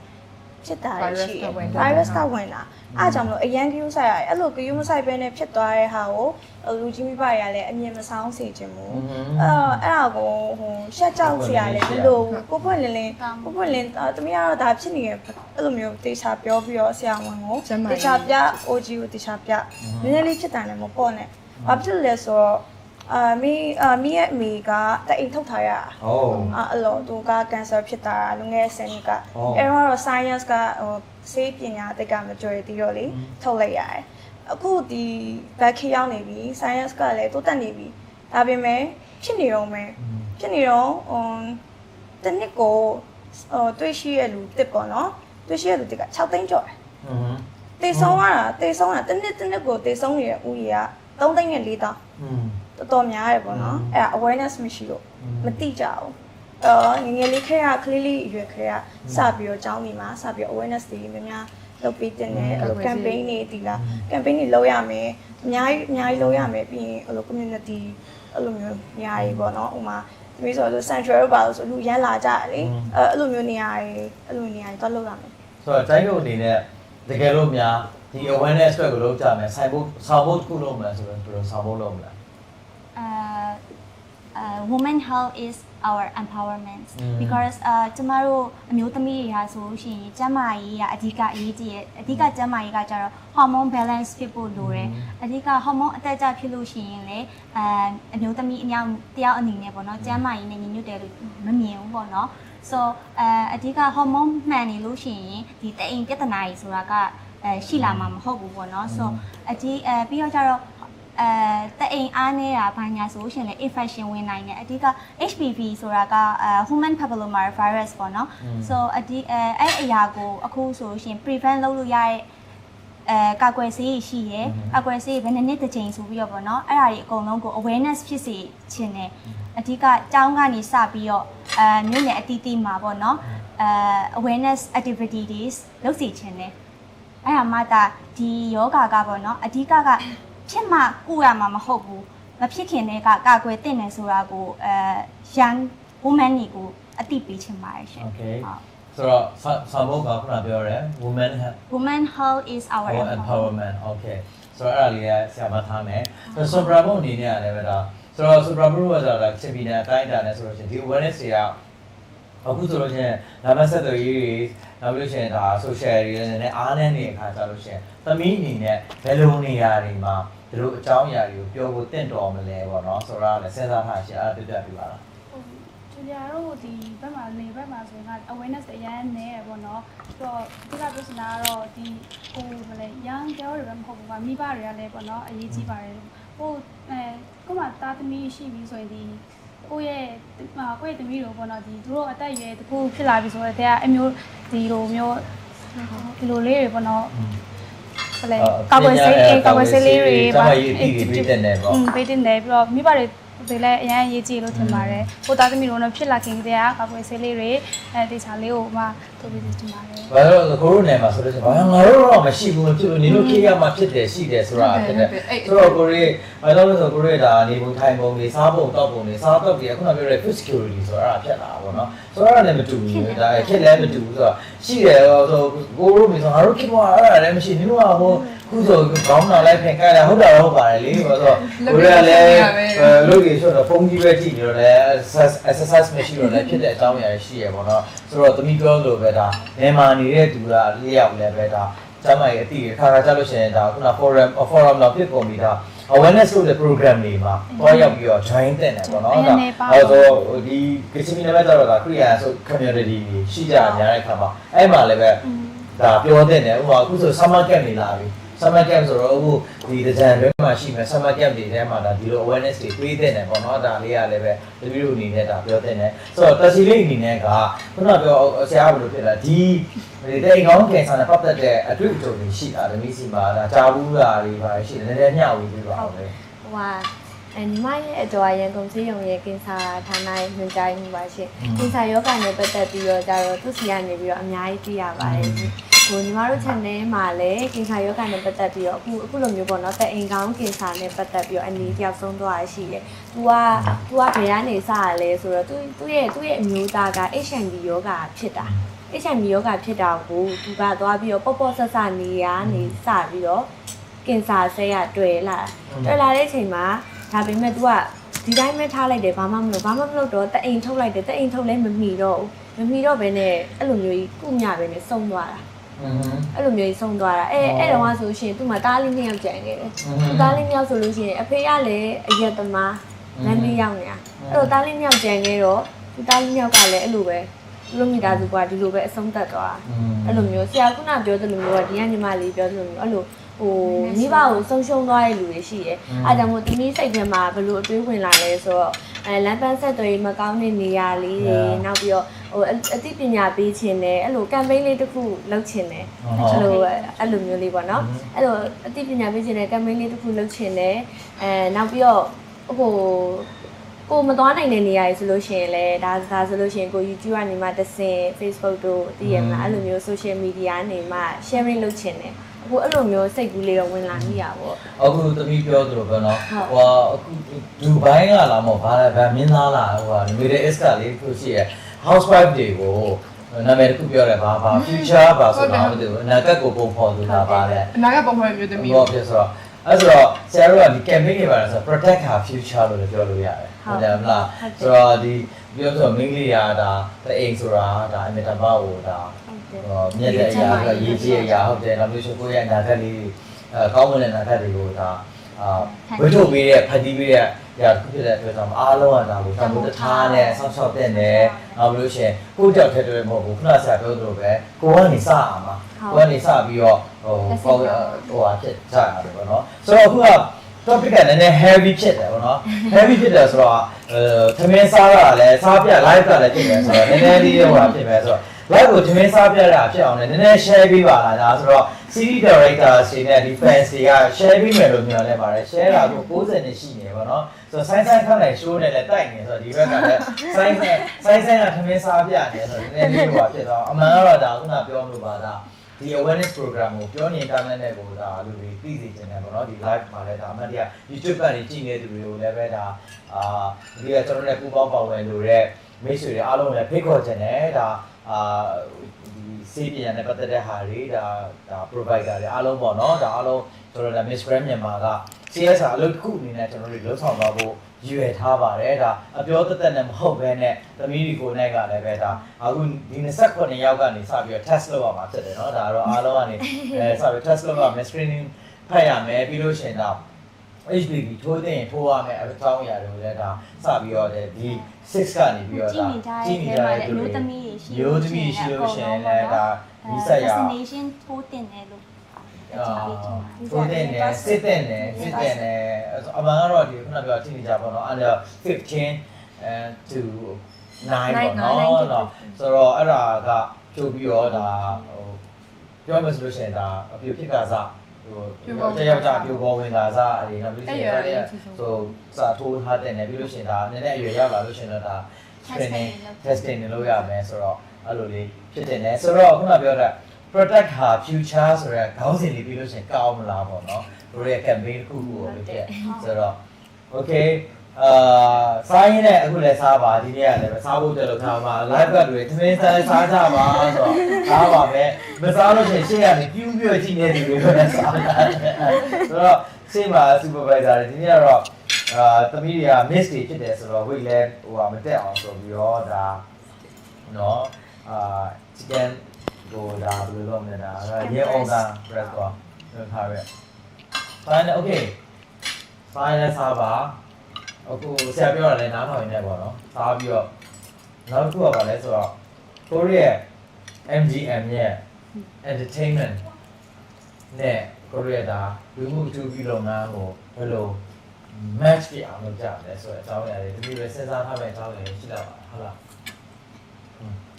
ရှိလားသမီး Okay ထားလိုက်ပါအဲ့ဒါတော့လည်းကြော်မစားပါစားဆိုင်နဲ့ကြွဲအောင်မင်းကတော့100စာတော်တော်ကလိုက်ရမလားဒါပေမဲ့ဒီနေ့ကတိုးတက်လာပဲဒီနေ့နည်းကလည်းလာတယ်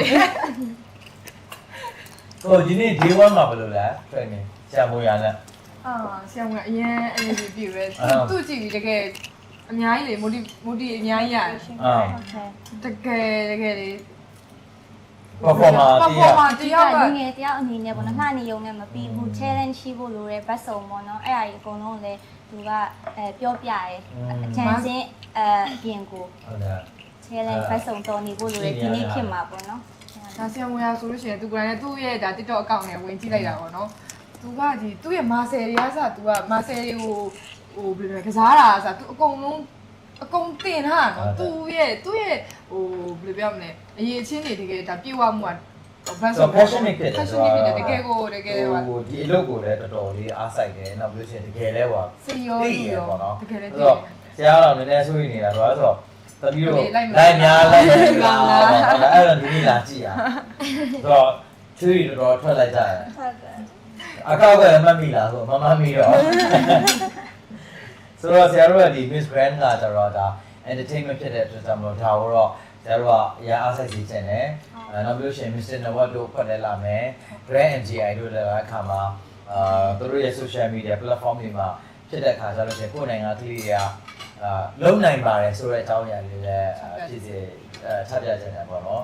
Okay ဆိုတော့ဒီထဲမှာဗာပြောဆရာရှိသေးတယ်ဆရာတို့ဒီနေ့ရဲ့ topic ကပေါ့နော် topic ကခုနပြောသလိုပဲတကြံအကြောင်းဝင်လည်းပဲမတ်တရားအနေနဲ့ဒါတကြံ season ဖြစ်တယ်ဒါလေးလည်းသိစီချင်လို့ပြောလိုက်တယ်နောက်တစ်ခုကကျတော့ဒါစိန်ကောင်းကင်ဆာနဲ့ပတ်သက်တာသမင်းစားနဲ့ပြောတာမှာဒီသမင်းစားဝိုင်းရဲ့အနှစ်သာရတစ်ခုဖြစ်ပါတယ်ပြောတာသမင်းစားရမယ်စားတာမဟုတ်ဘူးဆိုတော့ဟိုဒီတကြံမှာလည်းပဲအားလုံးကဘေးအန္တရာယ်ကင်းကင်းနဲ့အခုဒီနေ့ကတကြံမှန်တဲ့တွေရှိလာပြီးတော့ချလာကြပြောကြတဲ့အခါမှာဘေးအန္တရာယ်ကြီးစီခြင်းနဲ့ပို့ပြီးတော့လည်းပဲအခုຫນွေရမ်းပူလာပြီဆိုတော့ဒါပြောတာပါတဲ့အခါမှာဒီ size စီခြင်းနဲ့ပေါ့နော်ပြီးခဲ့တဲ့နေ့တော့လည်းပဲအကုန်လုံးကြားမှာပါကျွန်တော်တို့ရဲ့တခြင်းတွဲဆိုတဲ့ကိုကျဆက်ထွားလည်းပဲ stroke ဖြစ်ပြီးတော့သူကသုံးသွားတယ်ပေါ့နော်ဆိုတော့ရာသီဥတုအပူကြောင့်မလို့ဖြစ်တဲ့အခါမှာဒီနည်းများတော့ကြပါလို့ဒီຫນွေပူပူမှာပျော်ရွှင်ခြင်းတွေကိုဖန်တီးပြီးတော့ကြော်ပြကြပါပျော်ရွှင်ခြင်းတွေဆိုတဲ့အခါမှာဘေးအန္တရာယ်ကင်းတဲ့ပျော်ရွှင်ခြင်းမှာရှေ့ရကိုတော့ပြုံးနေတယ်နော်ဆိုတော့ဘာပျော်ရွှင်ခြင်းဆိုတဲ့အခါမှာဒီစီစဉ်ပြီးလို့ရှိရင်တော့ဘလို့လဲတော့sorry ပါjust kidding ဆိုတော့ဒီဟာအတွက်ကိုလည်းပဲဒါအန္တရာယ်ကင်းတဲ့ပျော်ရွှင်ခြင်းတွေကိုယ့်ရဲ့တမန်ယူစစ်ဖြစ်တဲ့ပျော်ရွှင်ခြင်းတွေဖန်တီးစေခြင်းနဲ့ဆိုတော့သမီးတို့အနေနဲ့မှတ်တရလေးတွေပြောပြပါဆိုတော့ဘုရားအနေစပြီးတော့ဒါဒီချက်မှာဘယ်လိုမှတ်တရလေးဖန်တီးပြီးတော့ဘယ်လိုဖြစ်ဖို့အတွက်ကိုလည်းပြောပြပြပါ So this is my first engine after spending time at Bangkok. So this is like I've come back here and so I'm planning to go out with some of my friends so to play water. So I'm already excited about that and people are playing the Jin song already. So yep, I'm excited about that and if you see me playing water, just say hi and I will say hi back. Yeah. ဆိုပရာဘမတ်တရားလေးပြောပြပါဦး ပလန်ကတော့မချရသေးဘူးเนาะဒါမဲ့ဒီနေ့ကကျတော့ကဲမယ်လို့စဉ်းစားကဲမယ်ပွဲရှိသေးရဲ့ ပလန်တော့မချသေးဒါမဲ့မသိသေးဘူးပေါ့နော်ဘယ်လိုတွေလာမလဲဆိုတာတော့โอเคဟာဒရီဆန် ဒီနေ့တကြံကတော့ဟိုအရင်နေ့ကတော့တွေးထားပါတော့ဒါဒီနေ့ကတော့ကဲမယ်ပေါ့ဒါပေမဲ့အခုကပြန်ဝဲကမ်ကာလာလည်းဖြစ်တယ်ဆိုတော့ကိုထိန်းသိမ်းနေပါတော့ဟိုမသွားသေးတဲ့နေရာဆိုလို့ရှိရင်မသွားဘဲနဲ့တကယ်လည်းအဓိကကတော့စားတော့ beach သွားကျင်တာပေါ့ဒါပေမဲ့အသားရည်ရ beach သွားတော့ beach တိုင်းမဲတော့ပါအဲ့ဆိုဒါဒီနေ့ကတော့အိမ်မှာပဲနေပြမယ်ထင်ပါတယ်အရင်ကြီး plan ရေလို့ချထားတယ်တော့မရှိဘူးဘာလို့ဆိုတော့ camp ကာလာဆိုတော့တခြားအိမ်တွေရမ်းများစီစီလို့โอเคရန်ကုန်ရောက် တမီးရောပဲဟို4ရက်ရှိရဆိုတကယ်တော့ထွက်ရင်တော့ထွက်ပြမှာပေါ့တကယ်ချင်းတွေလာခေါ်ရတော့ဒီနေ့ရောအိမ်မှာပဲနေဖို့များပါတယ်ပွဲလေးရှိရဆိုတားမဲ့မှာဆိုတော့နေရပူရဲအားကြောင့်ရေမြများတာပြီး alcohol shot violence shot ကြပါစီစီပါโอเคတိုင်းတော့ဟုတ်ညီမကတော့ဒီနှစ်ကတော့အိမ်မှာပဲပေါ့နော်မိသားစုနဲ့ဖြတ်တန်းမယ်လို့စဉ်းစားထားရတယ်အိမ်မှာမုတ်လေးပါလေးလှုပ်ရှားပြီးတော့ဖြတ်တန်းမယ်ပေါ့ဒီကမလုံးကြီးပေါ့ဟုတ်လေအဲ့လိုညီမမုတ်လေးလှုပ်ရှားပြီးဖြတ်တန်းမယ်ပြီးတော့အဓိက Miss Grand မြန်မာပြိုင်နေရလဲဖြစ်တော့ကြတော့လုံးမဲ့ activity လေးတွေကိုလည်းအချမ်းအတင်းကပိတ်ရက်ဆိုတော့ပေါ့နော် preparation လုပ်ပါမယ်အချိန်ရှိအချိန်ရှိရဒီနေ့ကဟာတက်ချီလေးကတော့အမှတ်တရအဟောင်းတွေပြန်မတွေးတော့ပဲနဲ့အမှတ်တရအစ်စ်လေးသွားခြင်းလေအဲ့ဒါဘယ်လိုလဲဆိုတော့အခုဒီ Miss Grand လာ join တဲ့အချိန်ကတကြံအချိန်ခါလေးပေါ့အချိန်မှာဒီ Grand Sister တွေအကုန်လုံးနဲ့လည်းတွေ့ရတယ်အခုလို Daddy နဲ့လည်းညစာစားရတယ်ဒီလိုနေရာဒီလိုအချိန်မှာအားကြောင့်မို့နောက်နှစ်တွေများဒီလို Grand မှာကိုကဒီလိုတကြံမှာထပ်ပြီးရှိလာဖို့ကလည်းမသေးကြတော့ဒီလိုညရီဆိုတာလည်းရှိလာဖို့ကမသေးကြတော့အဲ့တော့တကြံကိုရောက်တိုင်းအခုလိုညရဲဒီလိုပွဲပြိုင်တဲ့ကာလတစ်လလုံးစာအမြဲတမ်းတတိယနေမှာပါလို့ညာကြီးတင်ပါတယ်ဆိုတော့ဆရာတို့ကခုနပြောလို့ပဲတကြံရက်တွေထဲမှာစပြီးတော့ schedule တွေထုတ်လာတဲ့အခါမှာဆရာဆိုတော်တော်ကြိတ်ကြတကြံမှာ activities တွေလုပ်တယ် social activity ဆိုတာဟောဒီကနေမှရှင်းပြချင်ပါတယ်အဓိက activity ဆိုတဲ့အခါတကြံနဲ့ပတ်သက်တဲ့ဒါ social activities ကိုပြောချင်တာပါဒီမှာတခြားမှာတချို့ကကုသိုလ်လုပ်ကြမယ်ဖျားသွားကြမယ်ခုနကဥပုသ်ဆောင်ကြမယ်ဆိုတော့အကြောင်းတောင်းရရှိရဆိုင်ရာဆိုတော့တခြားကတော်တော်တနေ့နေတော့မှတစ်ချိန်လာတဲ့ခါကျတော့ဟိုပျော်တဲ့အတိုင်းတာတော့ပျော်ပေါ့နော်ဒါခုနပြောတယ်ဒါနှစ်သာရနဲ့ပြေးသွားတဲ့အရာတွေဖြစ်တဲ့အတွက်ကြောင့်ဖြစ်စေချင်တယ်ဒါပေမဲ့ဘေးအနေတင်ပြနေမှတရားတွေဖန်တီးစေချင်တယ်ဆိုတော့ပြီးလို့ရှိရင်လည်းပဲနှစ်ဆက်တရက်နှစ်ရက်ဒီမှာဒါကုသိုလ်တွေယူစေချင်တယ်ဒါတော့ကုသိုလ်ယူရဲဆိုတာကုသိုလ်ကောင်းမှုပြုရဲဆိုတာမေတ္တာတရားတွေညဝေရဲဆိုတာဘယ်ဘာသာဖြစ်ပြီးတော့ blessing ကိုယူရမယ့်ဟာဖြစ်တယ်ဒီတော့ဒီဟာကိုလည်းမျှဝေပေးခြင်းနဲ့အမှတ်တရဆိုတော့တင်တာသူစားခွင့်ရလို့လဲဆရာကဒီ6ရောက်စလုံးကိုရန်ကိုကျေးဇူးတင်ပါတယ်လို့နော်ဆိုတော့ဘာကြောင့်သမီးတို့လည်းမနေရမအိတ်လို့ဆရာလည်းမအိတ်ရအောင်စင်ဒရဲလာလို့စောင့်ရဆိုတော့ဒီအတွက်လည်းပဲဆက်ပြီးတော့ကျွန်တော်ရဲ့ဒီ activities တွေကအများကြီးရှိပါသေးတယ်လာမဲ့တကြံပြီးတော့တကြံပြီးတော့လို့ရှိရင်နှစ်ဆန်းတွေမှာတရက်နှစ်ရက်မှာကျွန်တော်တို့ကလူမှုအကျိုးပြုလုပ်ငန်းတွေလုပ်သွားကြမှာပဲဖြစ်တယ်ဒါဖျားသွားကြမယ်နောက်ပြီးရှင်ဒါတက်ကြီးတွေကိုဘဝရည်တာတွေရောတော့မဲ့စီစဉ်နေရှိတယ်ကတော့ဆိုတာတက်ကိုပေါ့နော်ဒါလုပ်ရမယ့်ဟာရှိတယ်ပေါ့တော့တဲ့ကူတွေလုပ်သွားကြမယ်နောက်ပြီးဘာမက်ဆီသွားကြမယ်အဲ့လိုစီစဉ်ထားပါတယ်ဘယ်နေရာကိုပဲချိန်ဘယ်လိုသွားကြမယ်ဆိုတော့ထပ်ပြီးတော့ up to date တင်ပေးပါမယ်ဒါအပြင်ကိုကျွန်တော်တို့ Review Challenge လည်းရှိပါတယ်ဆိုတော့ဒီနေ့က challenge တွေများတယ်ပေါ့နော်ဆိုတော့Review Challenge ပြီးတော့လို့ဆို swimsuit presentation ရှိမယ် talent competition လည်းရှိမယ်နောက်ပြီးလို့ရှိရင်ဒါ national costume competition ပြီးလို့ရှိရင် preliminary and grand final ဆိုတော့အားလုံးပဲ excited ဖြစ်နေမယ်လို့ဖြစ်နေဘာလို့ဆရာကိုနိုင်ကလည်းပဲကိုလက်ဒီကိုနိုင်ကလည်းပဲဖြစ်နေပါတော့ဘာလို့လဲဆိုတော့ညီလည်းရပူတော့ဆိုတော့ okay ပါဆိုတော့ဒီနေ့ရဲ့အစီအစဉ်ကိုဒါကြည့်ရှုအားပေးနေကြတဲ့ဒါ page ရဲ့ fans တွေအားလုံးအထူးပဲကျေးဇူးတင်ပါတယ်ဒီနေ့မှာကျွန်တော်နဲ့အတူ dinner စားသွားတာတော့ကျွန်တော်ရဲ့ဒါချီလိတ်ပဲဖြစ်ပါတယ်နာမည်လေးပြောပြပါအောင်အီမွန်လင်းဖြစ်ပါတယ်အီမွန်တွင်ပဲဖြစ်ပါတယ်ပြီးလို့ရှိရင်ကျိုင်းတုံနန်းစုမြက်ခင်ဖြစ်ပါတယ်နန်းစုမြက်ခင်ပဲဖြစ်ပါတယ်ပြီးလို့ရှိရင်ရန်ကုန်မြောက်မေမြတ်လို့ခင်ဖြစ်ပါတယ်မေမြတ်လို့ခင်ပဲဖြစ်ပါတယ်မန္တလေး Handreason ဖြစ်ပါတယ် Andresa ပဲဖြစ်ပါတယ် Sombra Bon ဂျူလီယာဖြစ်ပါတယ်ရှင် Julia ပဲဖြစ်ပါတယ်ပြီးလို့ရှိရင်မှုတော့ Anti-Rijo is Anti-Ri ကျော်ပဲဖြစ်ပါတယ်ဆိုတော့ဒီနေ့6ယောက်မှာဖြစ်တယ်ဒါပေမဲ့21ယောက်ကလည်းပဲကြည်နေမယ်လို့မျှော်နေပါတယ်ဆိုတော့ဆရာတို့ဒီမှာ comment တွေမမြင်ရတော့ဒါကြည်လားမကြည်လားတော့ပြန်ပြီးတော့ဒါ group ထဲမှာပြန်ပြောမယ်ဆိုတော့အားလုံးဒီပဲ take တက်ပါတယ်ဒါတော့ကျွန်တော်ရဲ့ဒီနေ့ရဲ့ဒါကျွန်တော် activity ခုဖြစ်တဲ့ dinner ပဲဖြစ်ပါတယ်ဒါလည်းပြန်ပွဲရဲ့အရေးကြီးတဲ့ challenge ခုလည်းဖြစ်တယ်လို့ activities ခုလည်းဖြစ်ပါတယ်ဘာကြောင့်လဲဆိုတော့အခုလိုမျိုးဒါ live မှာ direct စကားပြောခွင့်ရတာဒါဆရာလည်းဝမ်းသာတယ်ဒါမြင်ရတဲ့အကြောင်းအရာတွေပြောခွင့်ရတဲ့အကြောင်းအရာတွေမြင်တဲ့အရာတွေခံစားခဲ့ရတဲ့တွေကိုမျှဝေရလို့လည်းပဲဖြစ်တယ်ဆိုတော့ဒါတွေများပြောချင်သေးတယ်ဒါနောက်ဆုံးအနေနဲ့ဟာတက်စီနေလဲဆိုတော့ထပ်မံပြောကြားလို့ရပေါ့နော်ဒါအားလုံးအကုန်လုံး grand sister တွေရောအကုန်လုံးဒါတကယ်လေးကျေးဇူးတင်တယ်အခုလိုမျိုးဒါတင်တာတူစားခွင့်ရရဲဒါ fans တွေတကယ်ဒါဆွေမျိုးသားချင်းမဟုတ်ဘူးပေါ့နော်ဆွေမျိုးသားချင်းလည်းမဟုတ်ဘူးတကယ်ချင်းရင်းချလည်းမဟုတ်ဘူးဒီတွင်းရင်သားချင်းလည်းမဟုတ်ဘူးပေါ့နော်ဒါဟို